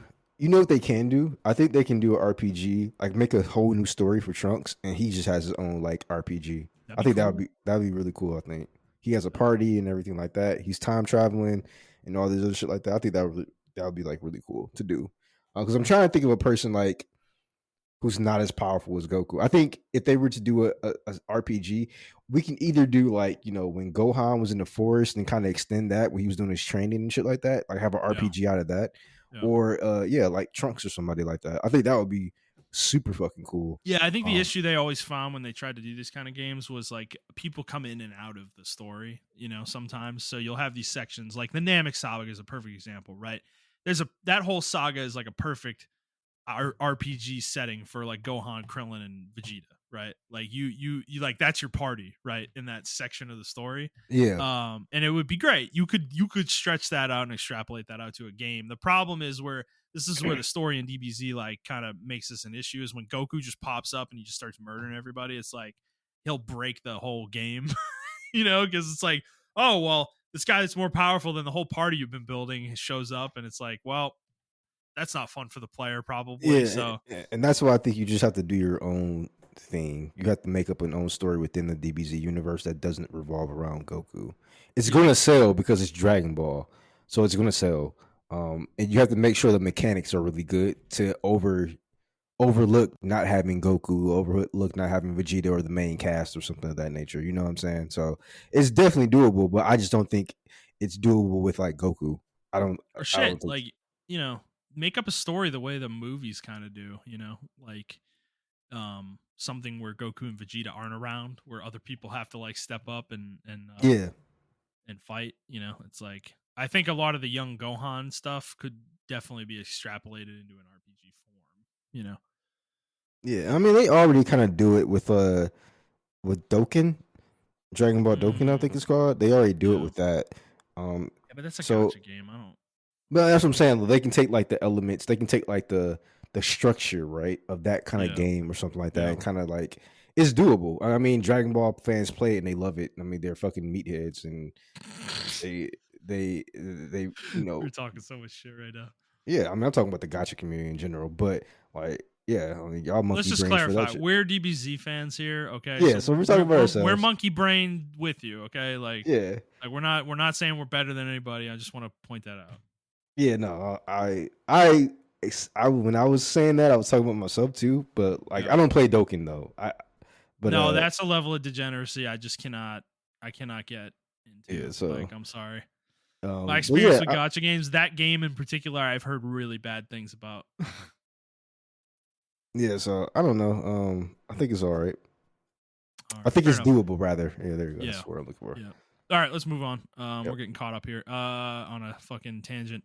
The next game was the casting of Frank Stone. This is another game from Supermassive. These are the people who made what the fuck? Oh my god. Dead by Daylight. No. Yes, but no. The one that was actually good on PS4. Oh my god. The one with the butterfly effect and all that, and like it had the girl from Heroes as one of the main characters. Oh my god. You're like in the mountains and there's like wendigos and it's winter. They go to like the ski lodge. Corey? The Corey? No. Oh my god. Oh my god. I'm gonna look it up. What did you think of this game? Oh, Until Dawn. Until Dawn. That's the one. Go. Yeah. Ding ding ding. Yes. Okay. Yes, they made that game, and they haven't made a good game since, from what I know. Yeah, I think this is really cool though. I think Dead by Daylight has a huge community. They didn't make Dead by Daylight, right? They're just doing a game in their universe. I think they're doing a game in their universe. I don't think they made Dead by Daylight. I think it's really cool.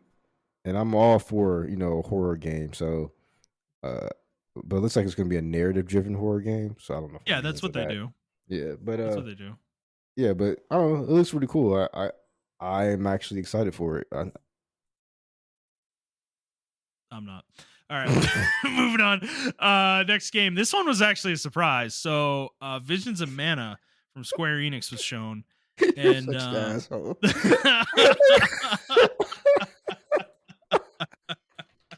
Hey man, I'm just trying to get through this. There's a lot of games we gotta talk about. All right, I'm just telling like it's real. Visions of Mana. This is from Square. This is in the Mana franchise. So Secret of Mana, Trials of Mana, those games. And this is the first game in a long time, a new entry that they've done in a long time in that series. And I mean, it looks like a full blown action RPG. It should be coming out. They said it's coming out next year, 2024. Montrell, any interest in this one? You know what? I actually have to play the other game, Trials of Mana. I have to play that. I haven't played it yet, so. Yeah. It does look interesting though. So yeah, I'm gonna give it a shot though. Definitely. Yeah, I think it looks cool. I will say the characters look a little weird. I think that's just their art style.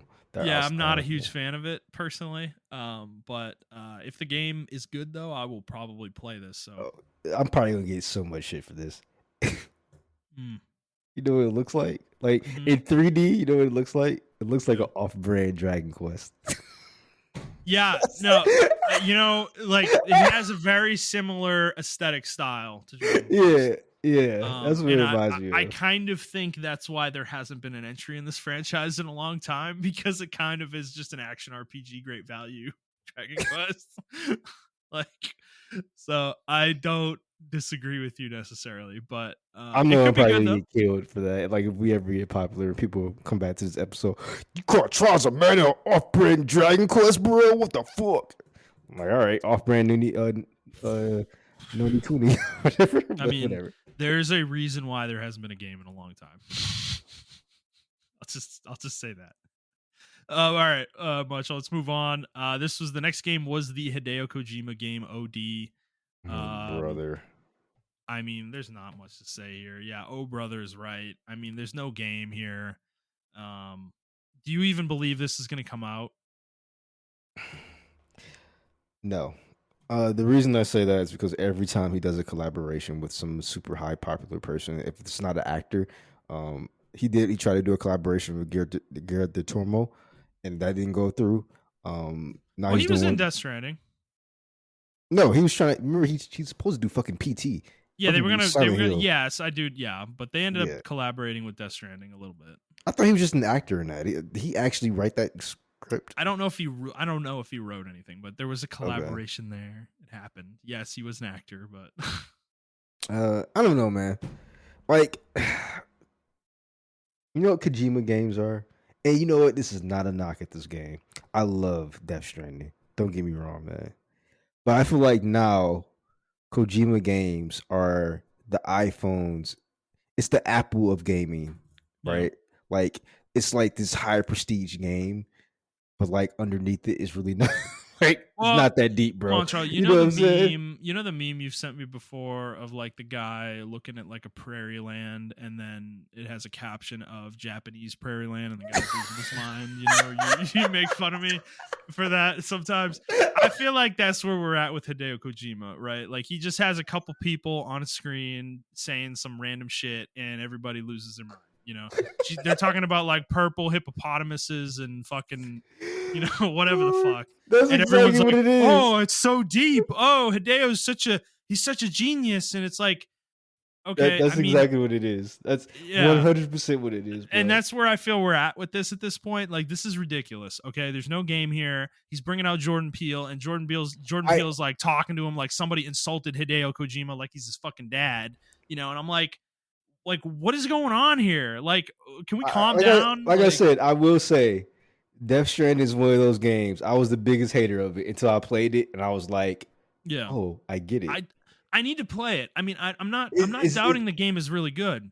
It's different. It's just different. It's just, we don't have a game here. There's no game to talk about. Okay, that's exactly how I felt with Death Stranding, bro. Yeah. Like, so I understand why people get hyped behind it, because it's like he did the same, like, you know, really obscure shit with fucking Death Stranding or whatever. And then once I played the game, I was like, oh, okay, I understand it, whatever. But look how long it took me to get to that game, though. By the way, it took me like 3 years to get to that game, and I got it for free. This is not an interesting looking game. Exactly. Yeah, it's one of those games you just have to play. But I will agree with you. It is like if this was like not Quantum Studios, Remedy Studios, right? This is Remedy doing this shit. People are like, what the fuck? Like this? Yeah, is right. Just... No, you were fucking totally fucking right about that, dude. Yeah, and I feel like you're right. It is like Japanese, like superior. I mean, it's definitely a thing. I think the other thing here is like this is the game he's making with Xbox. So that is notable, I will say. Okay. So this is probably going to be an exclusive with them, I assume, and then on PC as well.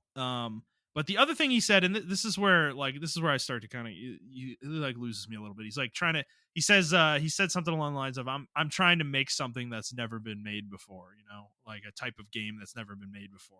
I'm like, okay, like I'll believe it when I see it. You know, like that doesn't get me hyped, you know. He said the same thing with Death Stranding as well. He said something to that similar nature where he said he wanted to connect everybody. And like I said, it took me a while, but he actually achieved that with that game. I really want you to play the game because Yeah, It's I know. not me sucking Kojima's dick. It's No, actually a I don't legitimate think you game. are. I'm not saying you are. I'm not even saying this game's gonna be bad or anything like that. Like, dude, No, I get what you're I saying though. It's like it's the hype it's level the and the yeah, it's giving the him 15. Yeah, sorry. it's the Perry thing, like you said. Like, oh, Yeah. it's a Perry, it's a Perry in America. Like, oh, it's a Perry actually in Japanese. Oh my god, this is It's one of so the best things ever. beautiful. Yeah, Yeah. yeah. So, Dude, it's like and we're yeah, not saying that because he is Japanese, guys. We're saying no, it's a metaphor it's a for yeah. metaphor. Yeah, yeah. Yes. Yeah. But yeah, I Um got you. yeah, but no, I just think it's like the giving him 15 minutes to talk about this when there's nothing really there to talk about. It's like it's too much, you know. It's like we could Yeah, have cut that out of the show entirely and just saved 15 minutes, you know. yeah, It's the like biasness is there. He needs to. I think he needs to check it at the door. I think I do too. somebody. I Somebody's think got to talk to him and be like, yeah, bro, like somebody you got has. to stop doing this with Kojima every year. Yeah, You've got Onuma up there accepting an award for Tears of the Kingdom, and you're shuffling him off stage like he's a fucking, you know, like why are you even here, bro? You know, it's like, yeah, and then exactly. you're giving Kojima all this time to just talk about a game that doesn't exist. It's like, dude, like he's got to look in the mirror a little bit. I feel Yeah, like so. I got so upset, bro. Gamers are so stupid. Like we're so stupid. Because he was like, "Oh, it's a new game from Kojima," and everybody got the crowd went hype. The chat was going crazy. And I'm like, bro, they're not going to show anything. Like they're literally not going to show anything. And what they show, nothing. Like we got Well, nothing dude, from this is this. why companies get away with shit. We're hype bunnies, dude. Like gamers are hype bunnies. We've talked about hype culture in the industry before, and the media is culpable to it. We as gamers, as players and customers are most certainly culpable to it. We get excited over the smallest breadcrumbs, okay? There's no game here to be excited about. I'm sorry. I'm not going to sit here and lose my mind when Xenoblade Chronicles 4 is announced and they just give me a title. Like, okay, oh, cool, they're making Xenoblade Chronicles 4. Great.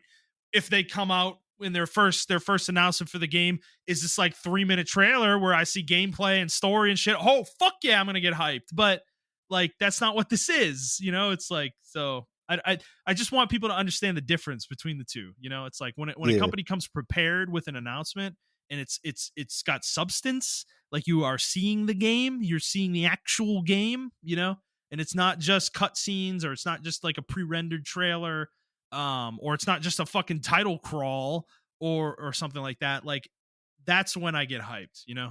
That's the difference. So, but we're going on a rant. We're letting Kojima yeah. derail us pretty hard. Is there anything else you want to say on this one? Nah, that's it, man. Okay. Next thing shown was Fortnite Rocket Racing. The only thing I'm going to say here is it's kind of sad to me that Psyonix is starting to get absorbed by Fortnite, the Fortnite monster, Yeah, because this is not a racing mode in Rocket League.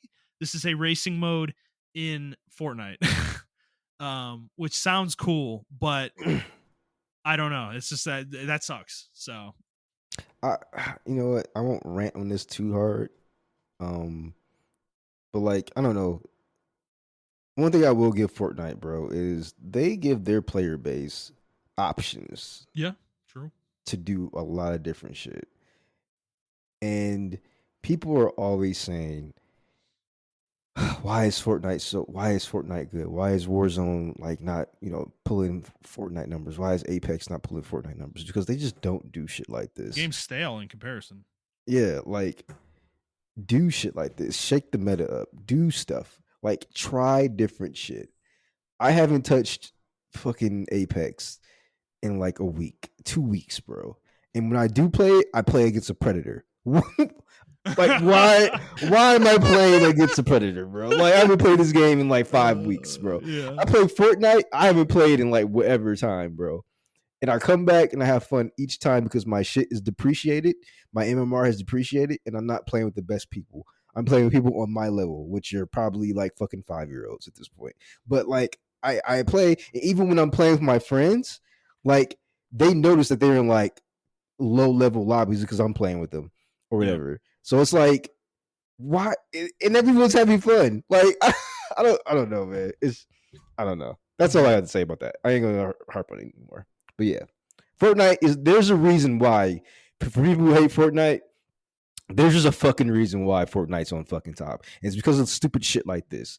They got the rocket racing, and then they got the Lego fucking survival Yep. mode and all that shit. Like Yep. they're doing shit, bro. Like they Yep. are not afraid to change their entire game, and I love it for that. Yep. Yeah, Fair that's enough. it. I wouldn't mind checking it out. Actually, goof around in it. Sounds stupid. I'm always down for it. I think the only person who doesn't like it in our group is Brad. Yeah. All right, moving on. We got a Final Fantasy VII Rebirth. This was the second song number that they did, and there was an accompaniment of an animation behind it. They actually released a trailer separately afterwards that I did not get a chance to watch, but I'm not sure I'm even gonna watch it. I don't need any more trailers for this game. I just need it to come out at this point. So I don't know where you're at with it though. Yeah, I'm the same. I think this is around the time I almost turned it off. Actually, uh, yeah, actually, I turned it off at Stormgate. So yeah, I don't know, man. I watched the trailer and then I didn't watch. No, I actually didn't watch shit for this. I was just like yawn, and I went and like got me something to eat or something. Like, bro, Yeah. I don't. Yes, the music and everybody's talented and I love it and everything, bro. I just don't give a fuck anymore. The game comes out in 2 months, 2 or 3 months, 2 to 3 months. I don't need anything else.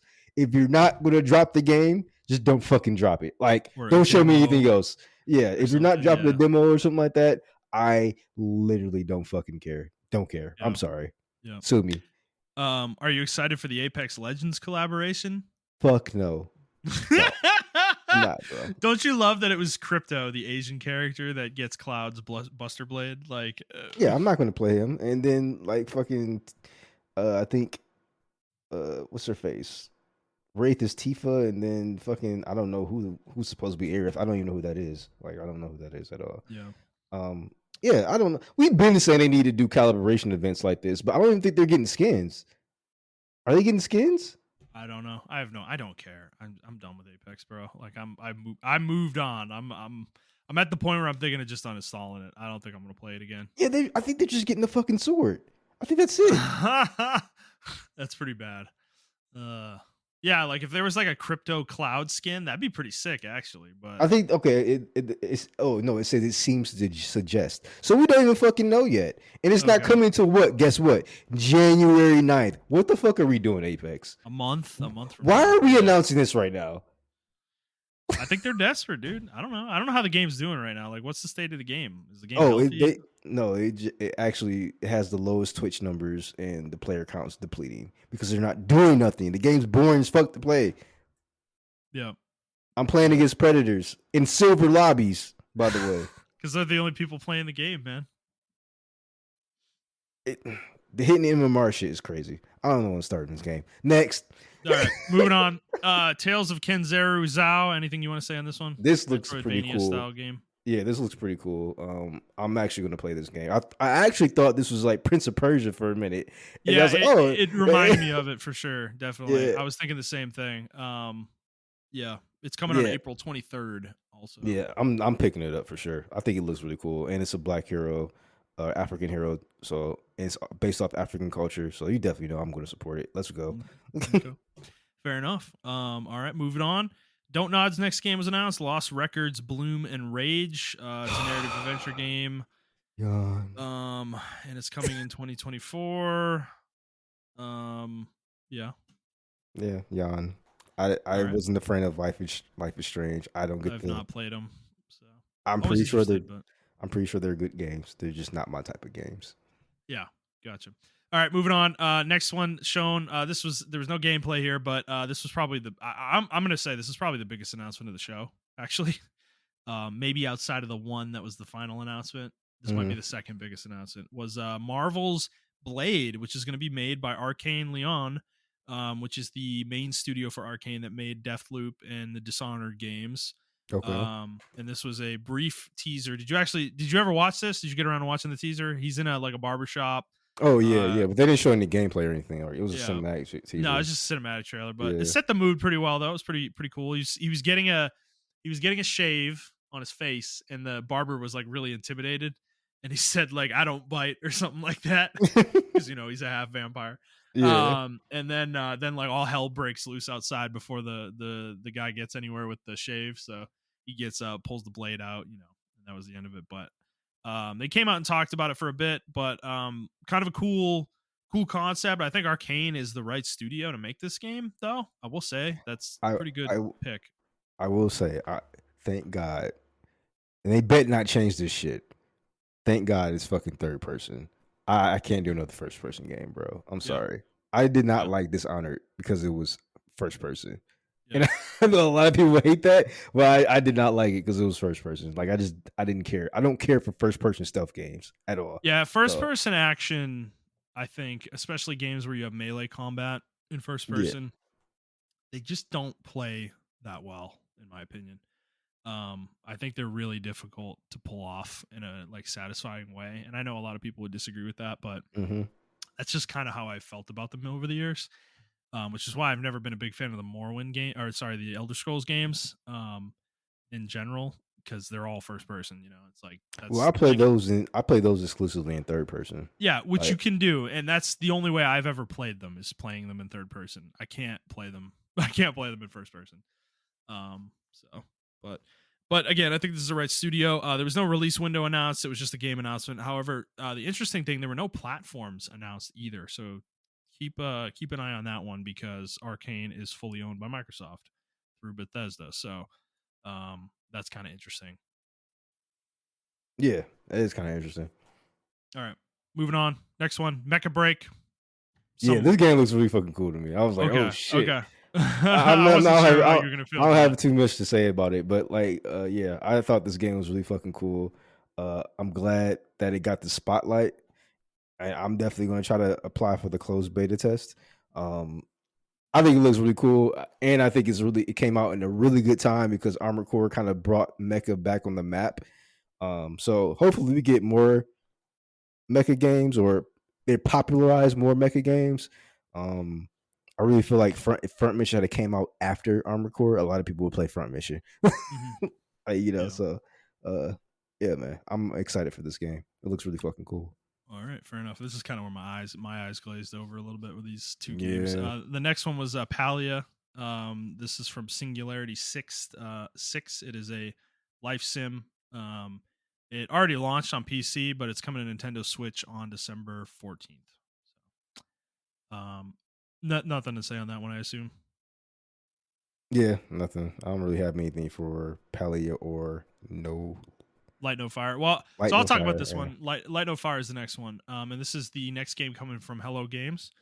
Sean Murray came out and literally promised the world. And then Jeff Keighley did give him an "oh come on, Sean," like jokingly. And then Sean's been on Twitter today making jokes about himself and shit, and reacting to other people's memes about him and stuff. It actually has been kind of funny to watch.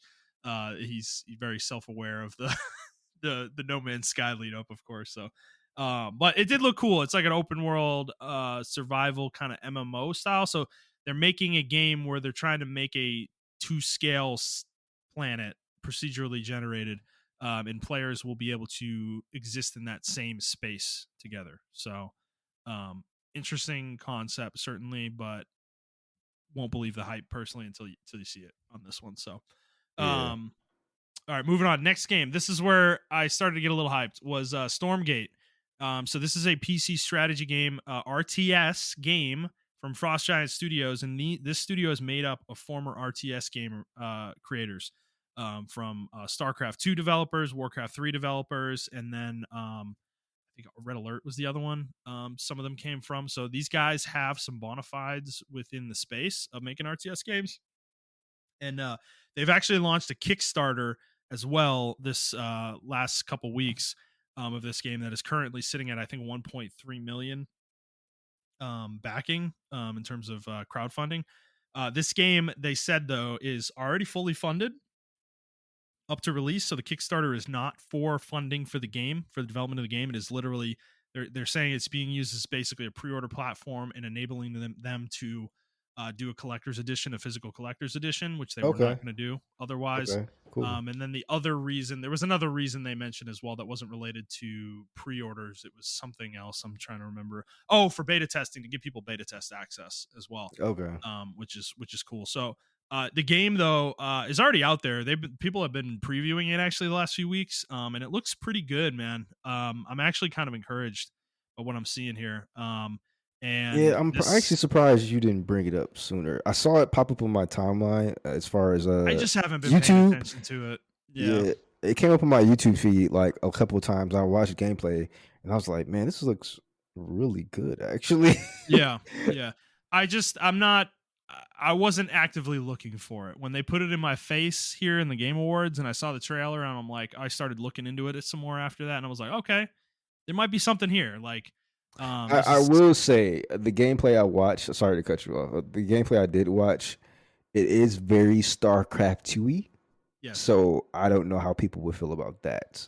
So what I will say about the game is it's going to be a competitive multiplayer game. It will have 1v1 and 3v3, they've said, but it's also going to have 3-player co-op modes as Mm. well. And the objectives within those co-op maps are actually kind of interesting. You have to like stop an AI enemies from basically like escorting this convoy to a certain particular part of the map. That was one of the objectives they had mentioned, and there will be others, I think. But that mode is going to have hero characters like Warcraft 3 style. I don't know if those hero characters will be in the main competitive game. I kind of hope they will be, because that will differentiate it from StarCraft, certainly, if they do that. But I'm not sure about that piece. And then they will also have a story campaign that they said they're going to be rolling out new campaigns basically constantly every like 6 months or so is their plan, Okay. once the game goes into early access. So they're diversifying here. They're not putting all their eggs in the 1v1 esports basket with this the way Blizzard did with StarCraft 2. So Yeah, and I will say like it looks like the hotkeys have been kind of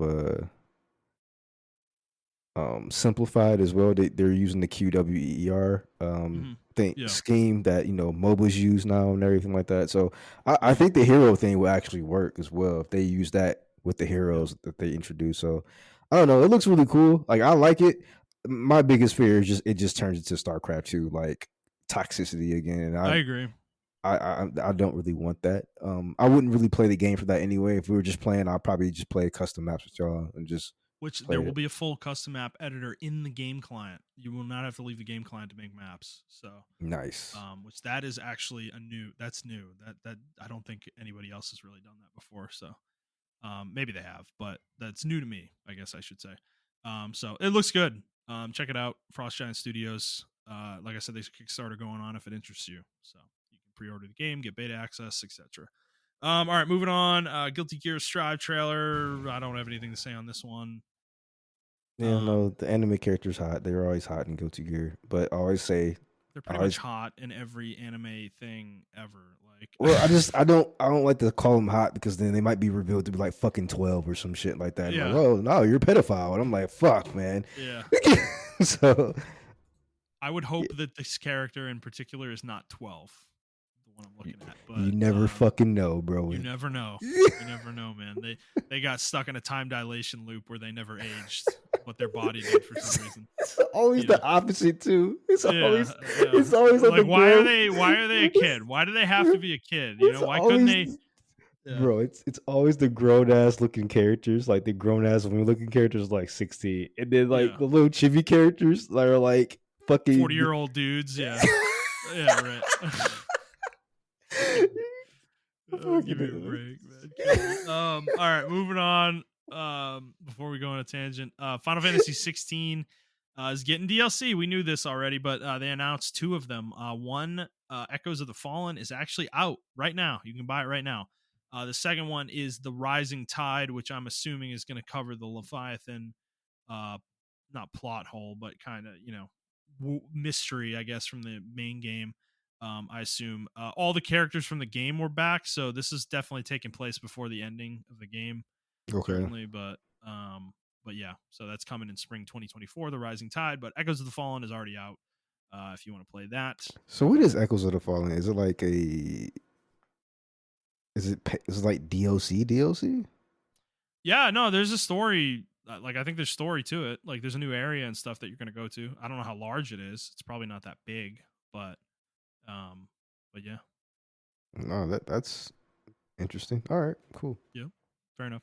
All right, and the last game we're at the end. Actually, we made it. Is Monster Hunter Wilds. So no gameplay really. Well, They did show some game. there That was a was little bit gameplay. of Yeah, gameplay. It yeah. wasn't anything crazy though. It was just a character riding a like one of the mounts in the game. But and then it kind of expanded out into kind of more of a cinematic style trailer after that. But well, Montreal. So they said they announced it's coming in 2025. So this is not the game coming out before the end of the fiscal year for Capcom. Okay. But what did you make of this trailer? Anything stick out to you? One thing I will say, I am so glad I didn't see Switch anywhere in that shit. I I didn't mean, we see. weren't going to. We knew this was going to happen, right? This I is was the I was so afraid when I saw the sales numbers for the Sunbreak. I was so yeah. afraid they were going to do it again. So yeah, I am glad of that. This game looks a lot larger than World, and I'm Dare I glad. say open world? I don't think it's going to be open world. I think it's going to be open. I think the maps are going to be huge. But there was one part where the map changed. Like it went Yeah. from a desert to like a prairie land. Yeah. Um Maybe it is open world. Oh, you know it'd be really cool if it was open world, but we're playing in different seasons. And like you could only hunt monsters in Yeah. certain seasons. Oh, that would be so fucking dope. Yeah. That That would would be be dope. it'd be pretty cool actually. Like I think this is I'm sorry, there's an evolution of Monster Hunter that I really hope they explore. I'm hoping they do it with this game. Is I think the whole menu based just picking quests and going on a quest thing, like I think that is a really antiquated structure for a series Mm-hmm. that's this old and now this popular. I think it's time for the series to kind of mature a little bit and become a little bit more dynamic, Yes, where I agree. like that's why I'm saying tentatively like open world, because that's where you get the idea that the environment changes, the seasons change, things might not be static, the world might not be static, and monsters roam around and you actually have to find them. Like the game's not just gonna fucking tell you where they are. Yeah, um you know what I would like? I would actually like. You remember like the first trailers of Monster Hunter, like the CGI mhm, trailers, how like people were like yeah, eating and everything like that, and they actually showed the life of the hunter before he yeah, started hunting, and like yeah, when you're actually out there. I would call me crazy. I think Monster Hunter will really work as a survival like a style sim. game. Yeah, I'm like a Yeah, more of a survival sim. That's what I'm getting at. That's what yeah, I kind of want to see the series evolve into a little bit. And I'm not saying you need to take away the current style of game, but you have two different verticals of Monster Hunter games being made right now. You have the console world into wilds, vertical, and then you have the handheld Switch, Rise Sunbreak vertical. And I think you hmm, leave that there. That yeah, the menu base, pick your mission, you just go in and it's quick, and you get in, you get out. Whereas the console ones, I think should evolve into something different to me. Like I think they should be in a different design space. Personally, that's like my point of view on it, and that's what I'm yeah, hoping for. yeah. I think it would be really cool. Like I don't know, maybe not have a shared world, right? But have like different worlds or whatever. Like you can join my world or whatever, and like we're co-oping in that world where it is like we're on our own quote unquote server, and like we make a camp, and that's our camp because we're hunting that Rathalos for the day or whatever the case may be. Like I don't know, I really do want. I don't want hunts to be so long where it takes like hours to beat a Rathalos or whatever the case may be. But I do want my hunts to be meaningful, if that makes any sense. Like I understand that, like even I was a part of this community, like the speed running community for Monster Hunter, like the most optimal way to beat the Rathalos, in like Yeah, fucking 1.5 kill it seconds or in like whatever. 5 minutes. Yeah, right. Yeah. But I actually do just miss the hunt. Like I actually want Yeah, to hunt. they have totally like de-emphasized that in recent games, the last two in particular, and I kind of missed that element of the game. And World was a lot closer to it, but it was still Yeah, like automatic. It was automated in a way. Like the game told you where to go after a certain point. You pick up enough of the footprints and whatever, and yeah, the game tells you exactly. where the monster is. I don't like I yeah I agree with you. Like I want more of a sim element where it's almost like I think of this like almost like Pokemon, right? Where the world is populated and there's like 20 monsters in the world map. You know, like there might be a Rathalos, a Rathian, fucking Arzuros, all sorts of shit. You know, it's like a living, literally a living map. Like the world is alive. These monsters are running around like they're hunting shit and they're all doing their own individual thing. And that's you have to go find where they are. You don't know exactly where they are, right? They might have a habitat that they tend towards, but you might see them ranging out every once in a while in places you wouldn't normally see them. But then you have the like rare monsters, you know, where you find like a Brachiodos somewhere, and it's like there's Yeah, only one, and it's like you have to it's hunt. a shiny Brachiodos too. Yeah, right. Like that's what I'm saying. Like Pokemon, where there's certain monsters that are harder to find than others. And I would think like Elder Dragons would fall in that camp, right? Like you're not just gonna run into a Nergigante running around, you Yeah, know, like and if you do, that's like an oh shit, I need to hunt this right now moment, you know, like kind of thing. Like I need to drop whatever the fuck I was doing and go hunt this thing. Like it needs to have that kind of emergent gameplay to me. I think that's what I want. I want a little bit more of that. Yeah, and like you're saying, building the camp, right? You build a camp up, and maybe a monster comes and fucking destroys it, you know, or you need to defend your camp from a monster or something like that. Or you built it like right next to a nest and you didn't realize it, and it's like you piss the monster off, and you like go to sleep at night and it fucking attacks you or something.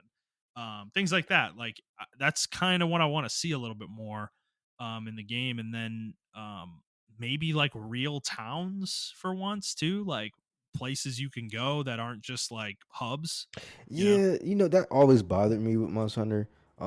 If you, I know a lot of people don't, but I actually do sometimes read the quest logs and the quest notes and stuff like that, or Yep. why you got this quest, who's requesting it. And it's always like, Yep. oh, some lady from a small town village is getting their shit broken into by Velociprey and shit like that, and we need you to go hunt them or whatever the case may be.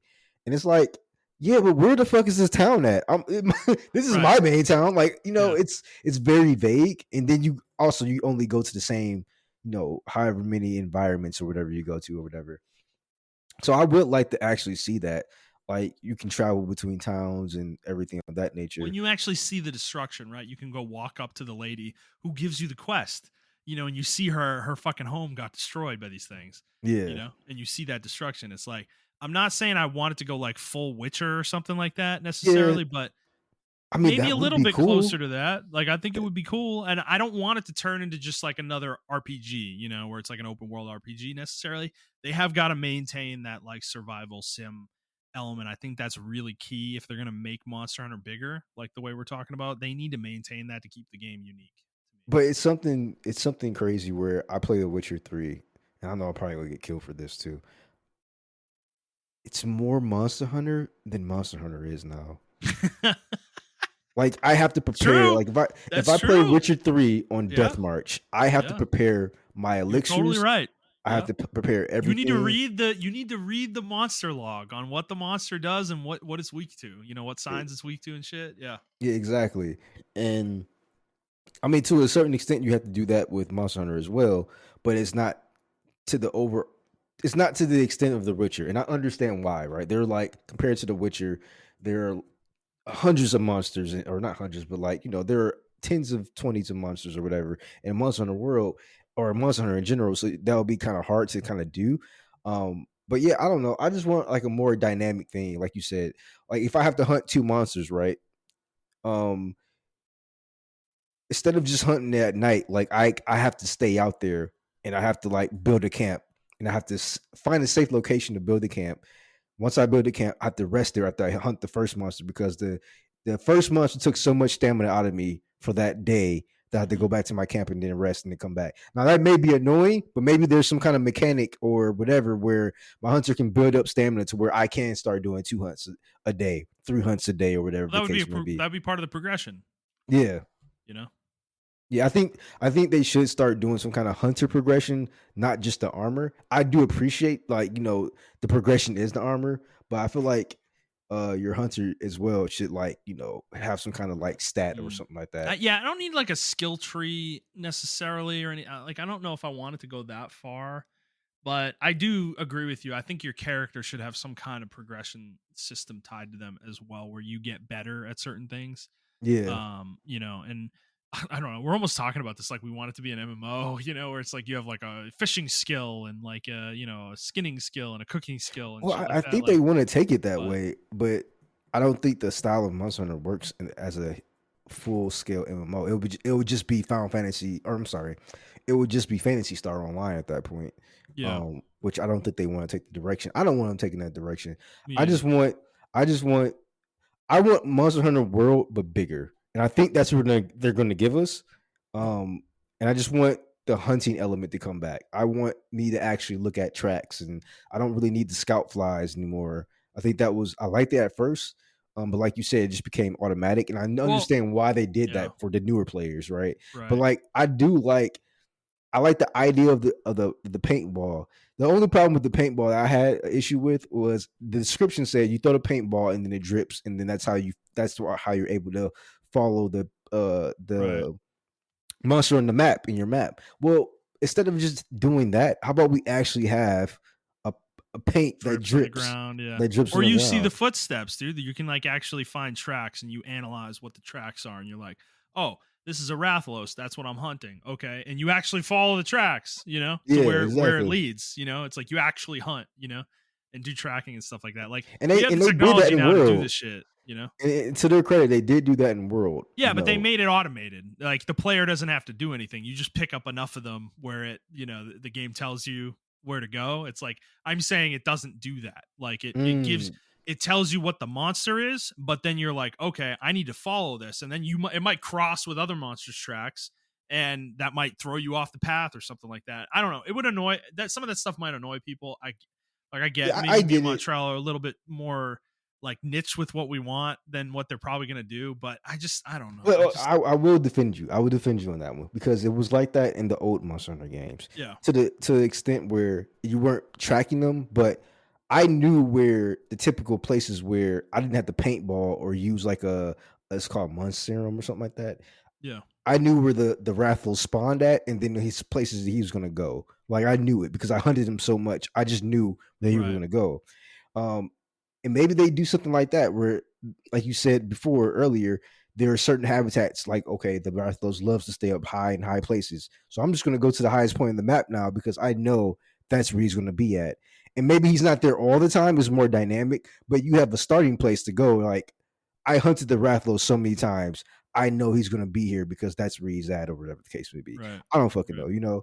Or you can look at the way the herds are moving towards you, and you're like, okay, there's obviously a big ass monster in the opposite direction because the Or herds. dude, you do things where you see like birds like fly away from trees really quick, and all of a Yeah, sudden like yeah. a fucking like a one of the oh my god, the Jur- dinosaur The monster, Jurassic Park. Anjanath.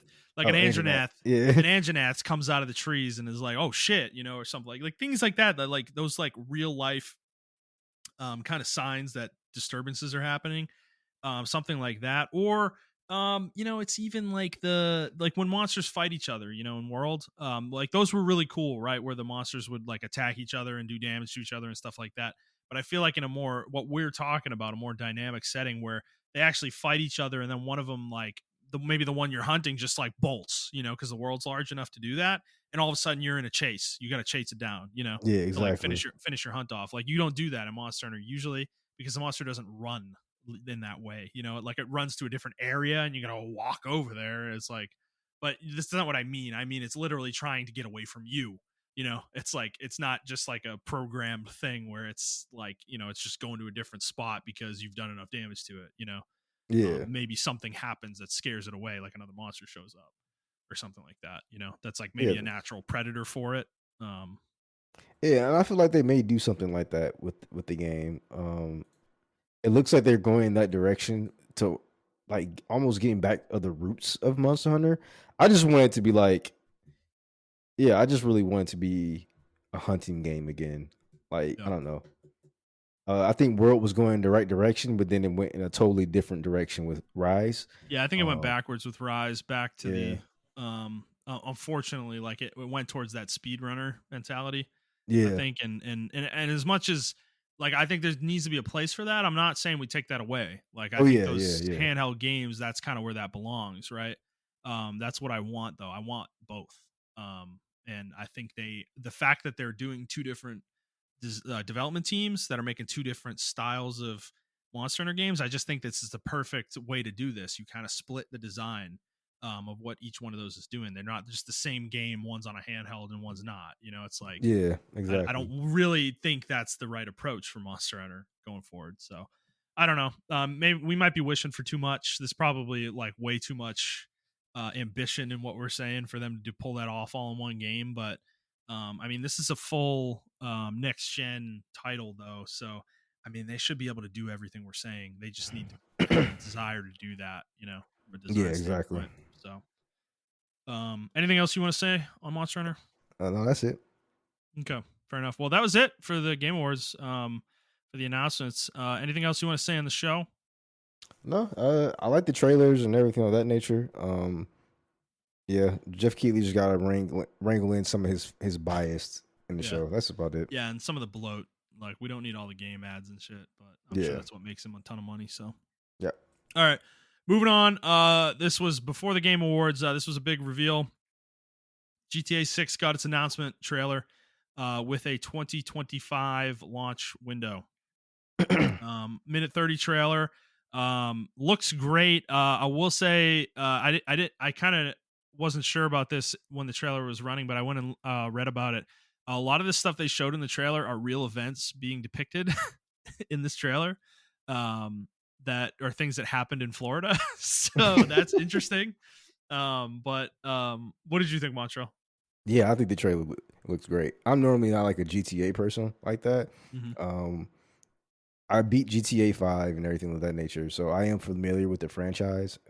Played 4, beat 3. Um, Mm-hmm. but yeah, I think this was like I said, I normally don't get hyped for Rockstar games. So like I'm like they're going to be good anyway, whatever. But this trailer generally got me hyped. I was like, yo, this looks good as hell. I wasn't expecting to look this good or for me Yeah. to be this hyped for it. So I can't wait for it. To be honest with you. Yeah, I don't know. I'm not a GTA guy, right? The only one I've ever even dabbled in was Vice City, which is funny enough where this one is going to be based. Mhm.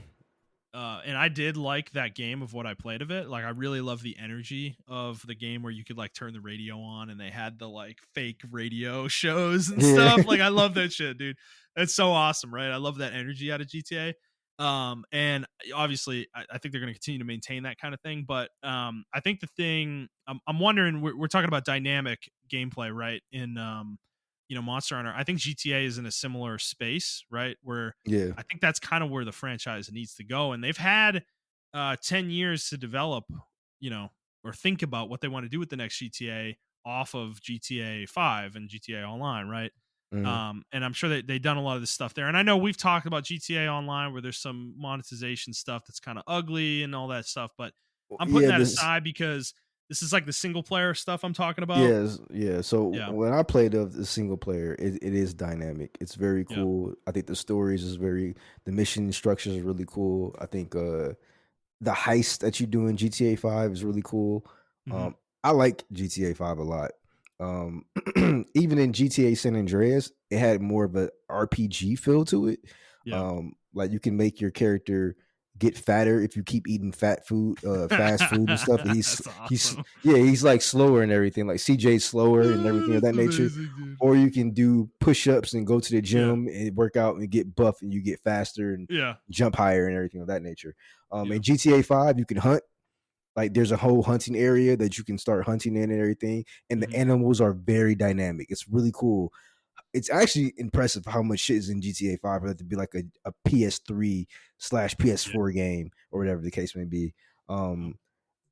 I don't know. I think GTA Online overshadows it, but GTA 5, especially in Red Dead Redemption, I think Red Dead Redemption 2 pushed what Rockstar can do because Yeah. that game is actually crazy. all the Yeah. shit that you can do. You want to talk about dynamic and open world? I I really gotta think play you that should. game. Yeah, you got to play that game, bro. It's over That there, game is dude. really It's good. over Yeah, there. It's in the pile. It's a yeah. 150-hour game. Like it's just Yeah, so and intimidating, man. I totally understand it is intimidating, but it is Yeah. a very good game. The story is really good and everything of that nature. Yeah. So when GTA 5 was announced or 6 was announced, and I saw how they're doing it, and they're going back to Vice City, they're doing a more current version of Vice City. I don't know. I I can't wait to play it. I think the characters are really cool that you're going to be playing as well. So Mhm. I can't wait for it, man. No, I think I'm gonna be honest. I think Vice City, being Miami, is like the perfect place for a GTA game to take place because you Hmm. have everything, right? You've got the coastal, the kind of coastline, you've got the city vibe, you've got the high roller kind of rich vibe, but you also have that like swamp vibe, with the, Yep. alligators and shit and all that stuff. And like I think there's just so much you can do in that space in the place you're in with a game that I like this is the place for them to get me into it and interested in it. I think this is the exact city they needed to pick, Yeah. personally. And so I don't know. This might be the first GTA I actually play. Okay. I'm actually genuinely intrigued. I've never been into it for certain reasons. Like, I don't necessarily love the whole, you're kind of playing as a criminal stuff. I'm not a huge fan of that necessarily, but it is a video game. It's like, whatever, dude. It's not that big Yeah. of a deal, to me.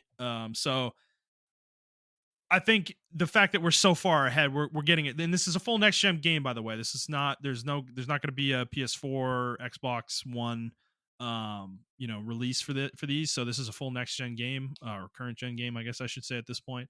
So that's great too. That's really good news. So that means we're gonna get like whatever the best they can do. That's what we're getting here. They're not holding. They're not going to be holding back anything, which excites me as well. So yeah, I don't know. And that whole energy of like, you kind of just do whatever. Like I love the idea of like just going to like I'm sure there's gonna be like casinos in the fucking game. You just go to the casino and play slots or some shit, dumb shit like that. Yeah.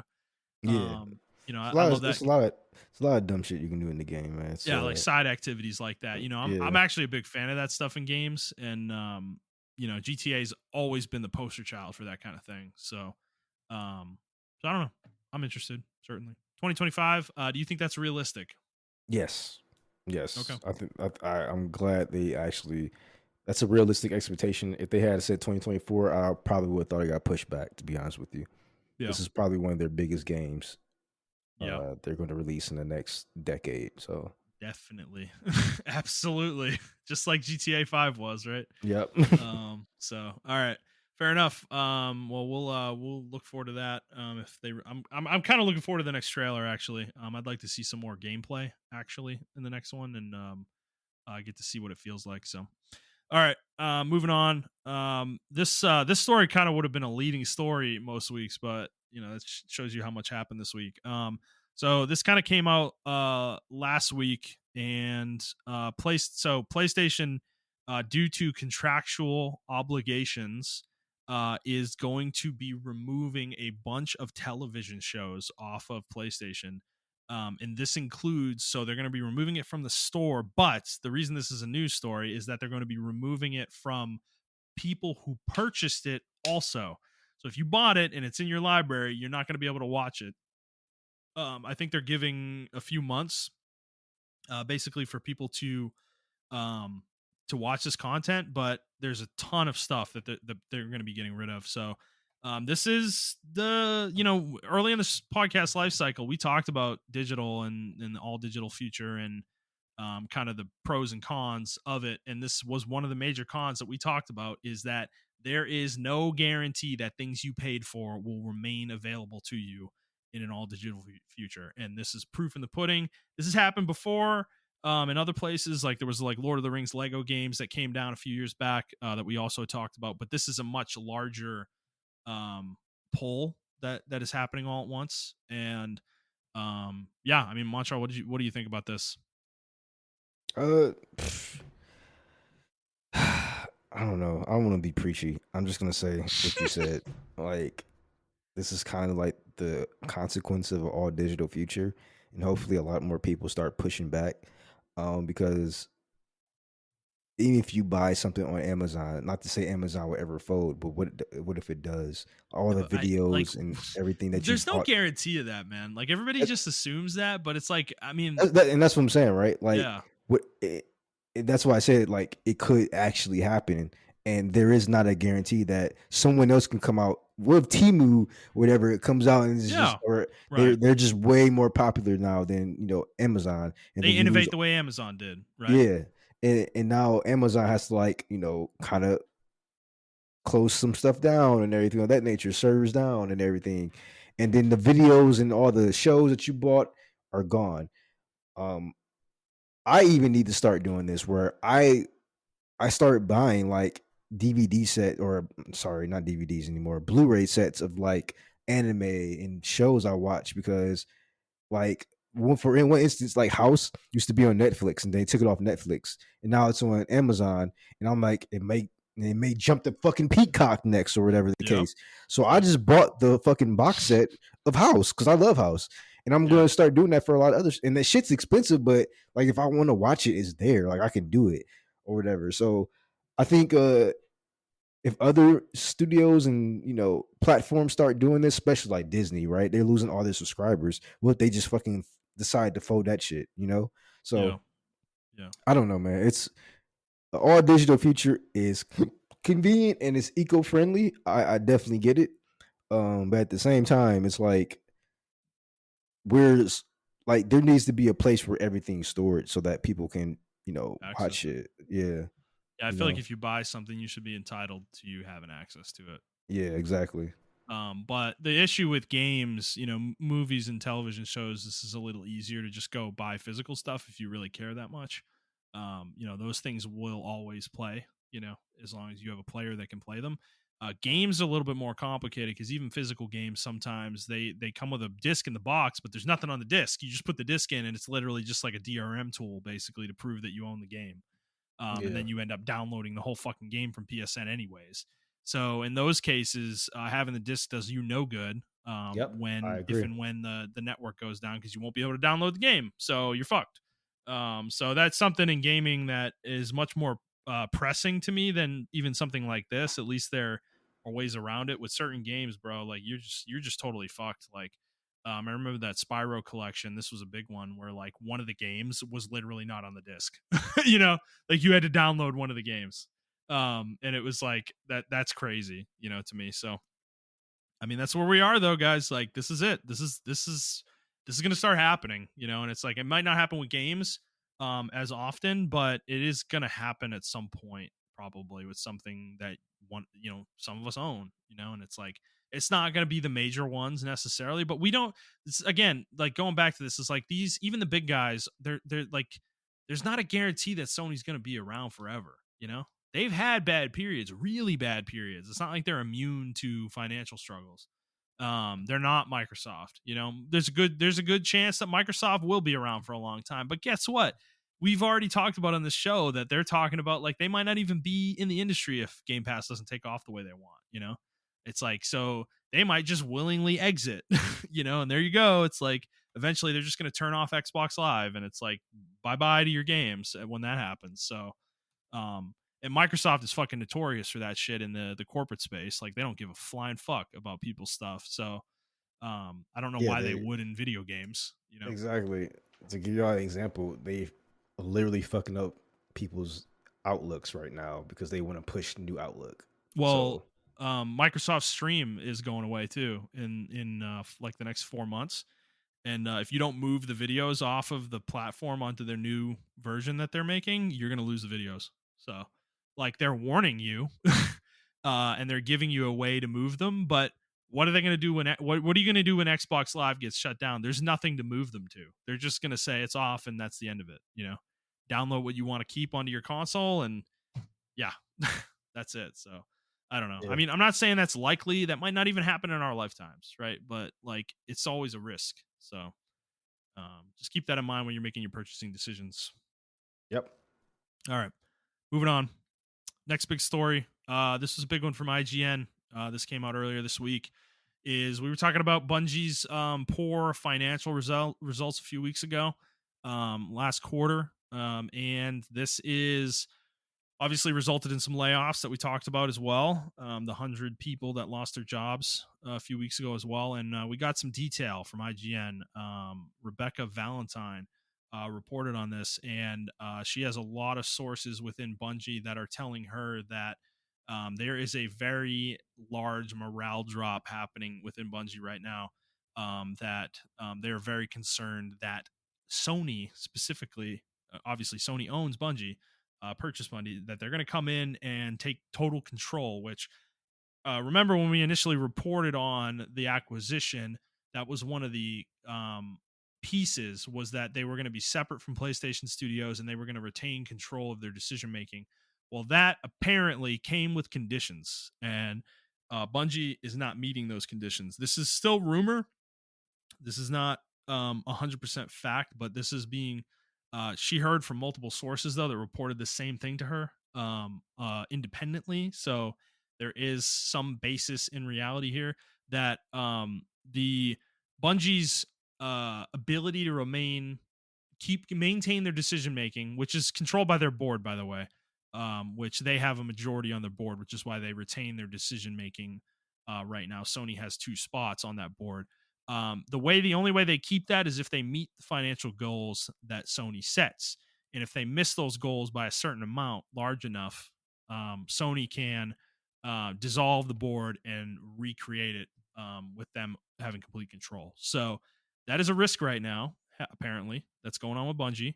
And this is kind of a big deal because that would change things a lot. And that is cited as the reason why the layoffs happened earlier last month, is so that they could save some money in order to make their financials a little bit better, so they could get closer to meeting the goal they need to in order to maintain their pseudo independence that they have. So yeah, this is going to be an interesting one to monitor.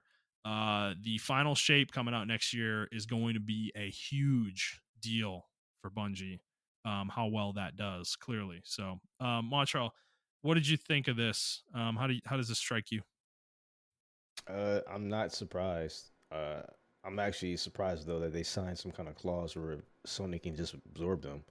I'm not surprised that Sony is taking measures to trim the fat or Protect absorb the it. investment. Yeah, exactly. So, um, yeah, I'm not. I don't feel too sorry for Bungie because I feel like this is the upper management's fault. Um, and yeah, I feel bad for the developers though. That's what I do feel bad for. So Yeah. we'll see, man. I mean, yeah, it's not a surprise in the sense that, like, dude, no live service game is going to stay strong forever. We've seen it with all of them basically at this point. They go in ebbs and flows sometimes. Sometimes they have good quarters, sometimes they have bad quarters. And I think that's Bungie's issue right now, is that all their eggs are in one basket, with Destiny 2. And they need to diversify like desperately. They need Marathon bad, and that might not come fast enough for them. So, we'll certainly keep monitoring this. I don't know. I don't really want to see Sony come in and take full control, because I think that could end up resulting in Bungie either getting shut down or having a very large exodus of talent that will completely change who the studio is in a very bad way. That I don't know. I don't know if the studio could survive that kind of thing. So, but at the same time, I mean, being 45% down on, your financial targets is really bad. So, um, I don't know. I mean, they got to perform. There's really no other way to parse it at this point. And they did agree to get purchased, so that's always the risk with these kind of things. I mean, I figured there had to be some clause in there for Sony to take over in some way, because it's just weird that you would own them and not have control over them, or have no Yeah. way to take control in some way.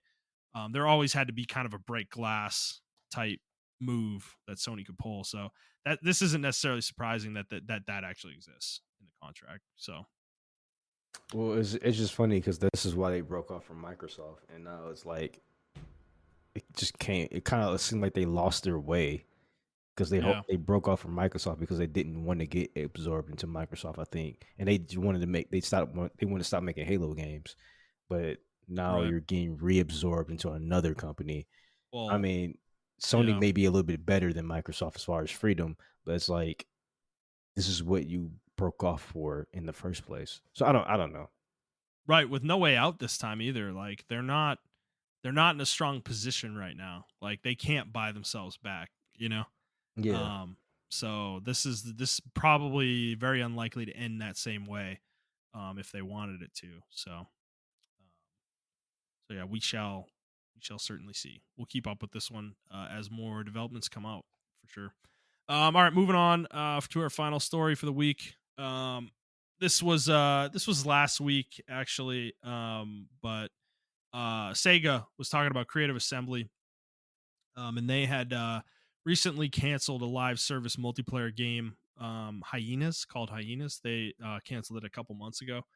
We never reported on it because it wasn't necessarily a big deal, but I did want to talk about this after the comments that came out from their CEO, Sega CEO, Haruki Satomi, and he mentioned basically that you know he gave some insight into why they canceled Hyenas. Basically, they said that the game was in good shape.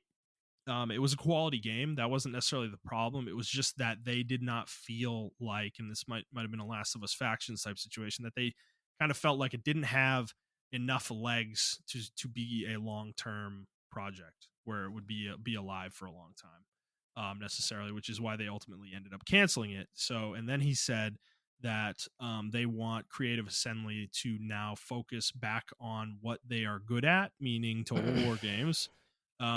So that probably will be the expectation of what they're going to be working on for the next few years, is more of those. Which, I mean, they've been working on them still in the last few years as well. It's not like they abandoned that in the pursuit of a live service game, but it's just notable. This is amidst all of this talk of live service failing and all these live service games shutting down. It's just interesting to hear a CEO talk so candidly about why they canceled one of these. So, Montreal, does this strike you in any particular way? Um, I don't know. Is it really? Because I mean, look, it sounds cool, right? Like, oh, well, we came to him and we were like, we don't feel comfortable making this game. We don't feel like it's going to be able to compete with this game. And he's like, all right, guys. Well, since you guys don't feel that way, we can cancel it.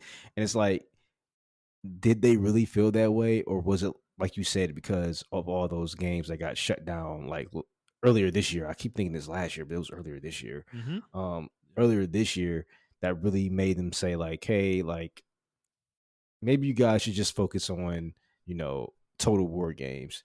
Um, because maybe they do want to make something besides Total War games, or maybe they didn't want to make something else besides Total War games. So it's like one of those things where it's like we really going to get inside information on whoever leaks it or whatever, whoever comes forward in a couple of years and say like this is what happened or whatever the case may be. Because Mm-hmm. I actually don't trust this statement at all. It sounds very like, yeah, we decided, but actually I decided, I and then but it also can be like that is what the studio decided. They decided you guys forced us to make Hyenas and we didn't feel comfortable making it, and the market is already oversaturated, so we wanted to step it back or whatever. So I don't know. Like I said, it can go both ways with this one. But I am glad that somebody recognized that the market's oversaturated and they are going back to what they do best. So that part Well, is the good part to me, in my opinion. yeah. Well, Satomi did say, so this is a quote, he was talking about why they decided to take the risk of having a studio that makes strategy games, make a first person live service shooter. And he said that each studio has its own strengths and weaknesses. But the favorable winds of the early COVID-19 period, coupled with the strong performance of each title, led us to adopt a strategy of accelerating more, even in areas where those studios have not tried yet for further growth. However, some studios did well and some did not, so we have decided to focus again on the strengths of each studio. As part of this process of structural reform centered on Creative Assembly, we intend to optimize the workflow and concentrate their resources on the development of their specialty genres. End quote. So, just saying that they're deciding basically like we're going to focus on their strengths now. We want them to do that. We took a risk, it didn't work out, and we want to kind of get back to basics with the studio. So I think what he's saying makes sense. I don't necessarily think it was either like it's kind of unclear whether it was his decision or the studio's decision or them together kind of made Mhm. that choice. It like I think this is a healthy way to look at it though, for Sega. Like I think this is the way corporations should be.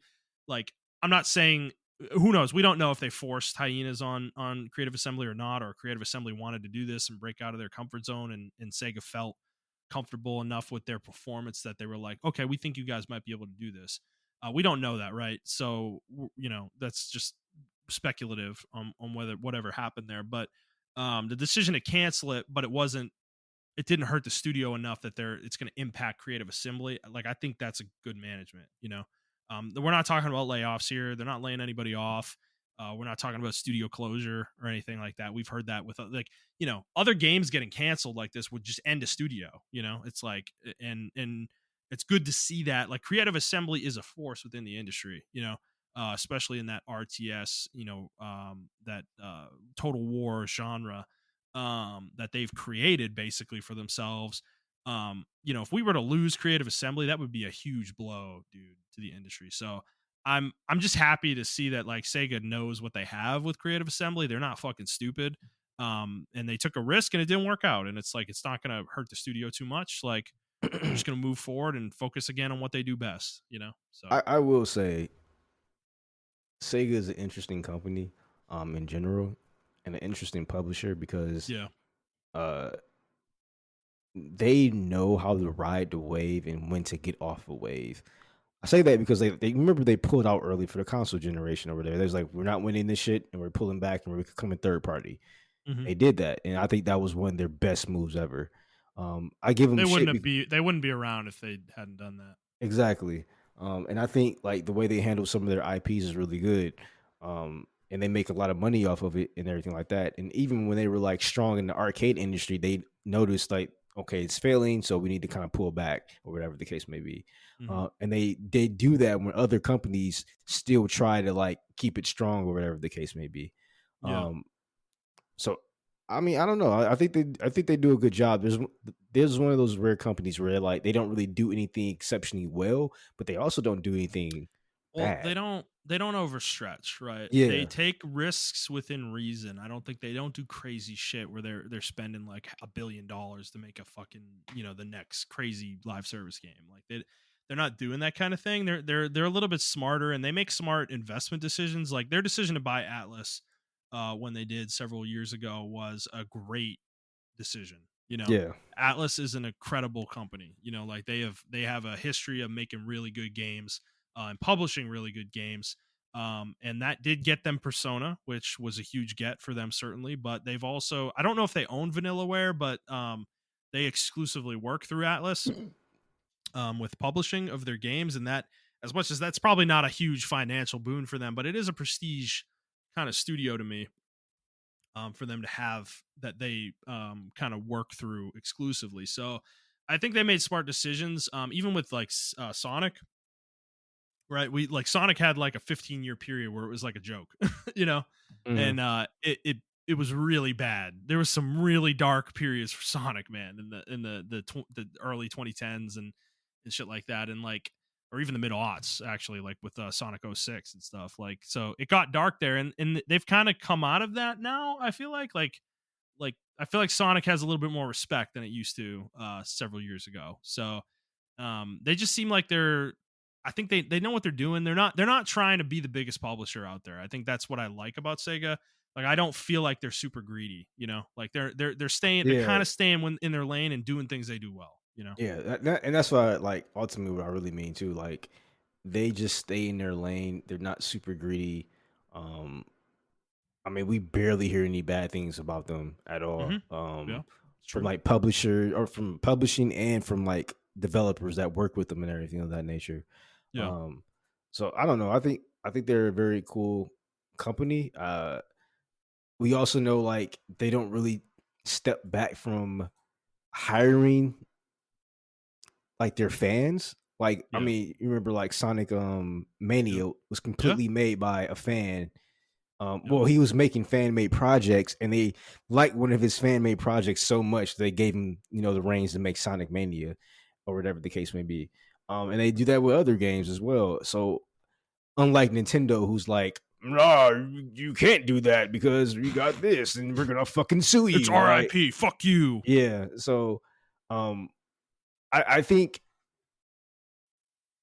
yeah, they're just a really under the radar company. They really like I think they really like their fans, to be honest with you. Mhm. And they really know how to, like you said, capitalize on it and not overstretch their welcome as far as certain things. So, Yeah. yeah. Yeah, and one more example I want to bring up too is the Sonic movies, right? Like that kind of kicked off. I know it didn't start well, but it kind of kicked off this little run we have of video game movies going on. Was that first Sonic movie? And they course corrected, and it worked out really well. They've got two very successful movies in that franchise now, and that's a good investment. And they listened too. It's like I don't know how much sway they necessarily had with the studio making the movie, but I'm sure they had some say. I'm sure when that first trailer came out and the people reacted the way they did, they probably went to the company making it and be like, look guys, we can't do this. It's like we can't release like this. Like we don't want to be a meme. We've been a meme. It's Yeah, like exactly. And Sonic has been that meme, yeah, So like no, we got to do this right. So and then they did. It's like to the credit of the studio making it. Like they fixed it. Um so yeah, I don't know. I think they're a pretty admirable company at the moment. They're interesting and like you said, under the radar. And and I kind of like that. I think we get wrapped up in like EA, Take Two, and like Activision and stuff, and it's like those are like the big boys, and even in Japan, right? When we talk about like Japanese publishers, we don't really talk about Sega. We talk about like Capcom and Square Enix and Bandai and stuff. We don't talk about Sega very much, and it's yeah, like, but here they are. They're just kind of chugging along, and even a failure like this doesn't really deter them in any big way. So yeah, very underrated company. Yeah, very under. I think they're one of the few companies that learn from their mistakes. They learn from their mistakes with Dreamcast and everything like that. Yeah, that's it. all right, fair enough. Well, Montrell, that's all we got this week. Meaty episode, but a lot of good stuff to talk about. Is there anything else you want to cover before we go today? Nope, we covered pretty much everything. All right, well, let's get the hell out of here. All right, everybody. If you like this episode, please like the show, review the show, and subscribe to the show on whatever feed you are listening to it on. And please share it with your friends. If you'd like to interact with us on Twitter, you can do so at iTrap for the Hokage for Montrell. That is the number 4, not the word. I'm at Thundernut01, and the show is at The Player's Take. If you'd like to send us a question, you can do so on Twitter, or you can send us an email to theplayerstake01@gmail.com. And that's going to be it for us, guys. We hope you enjoyed this episode, and we'll see you next week.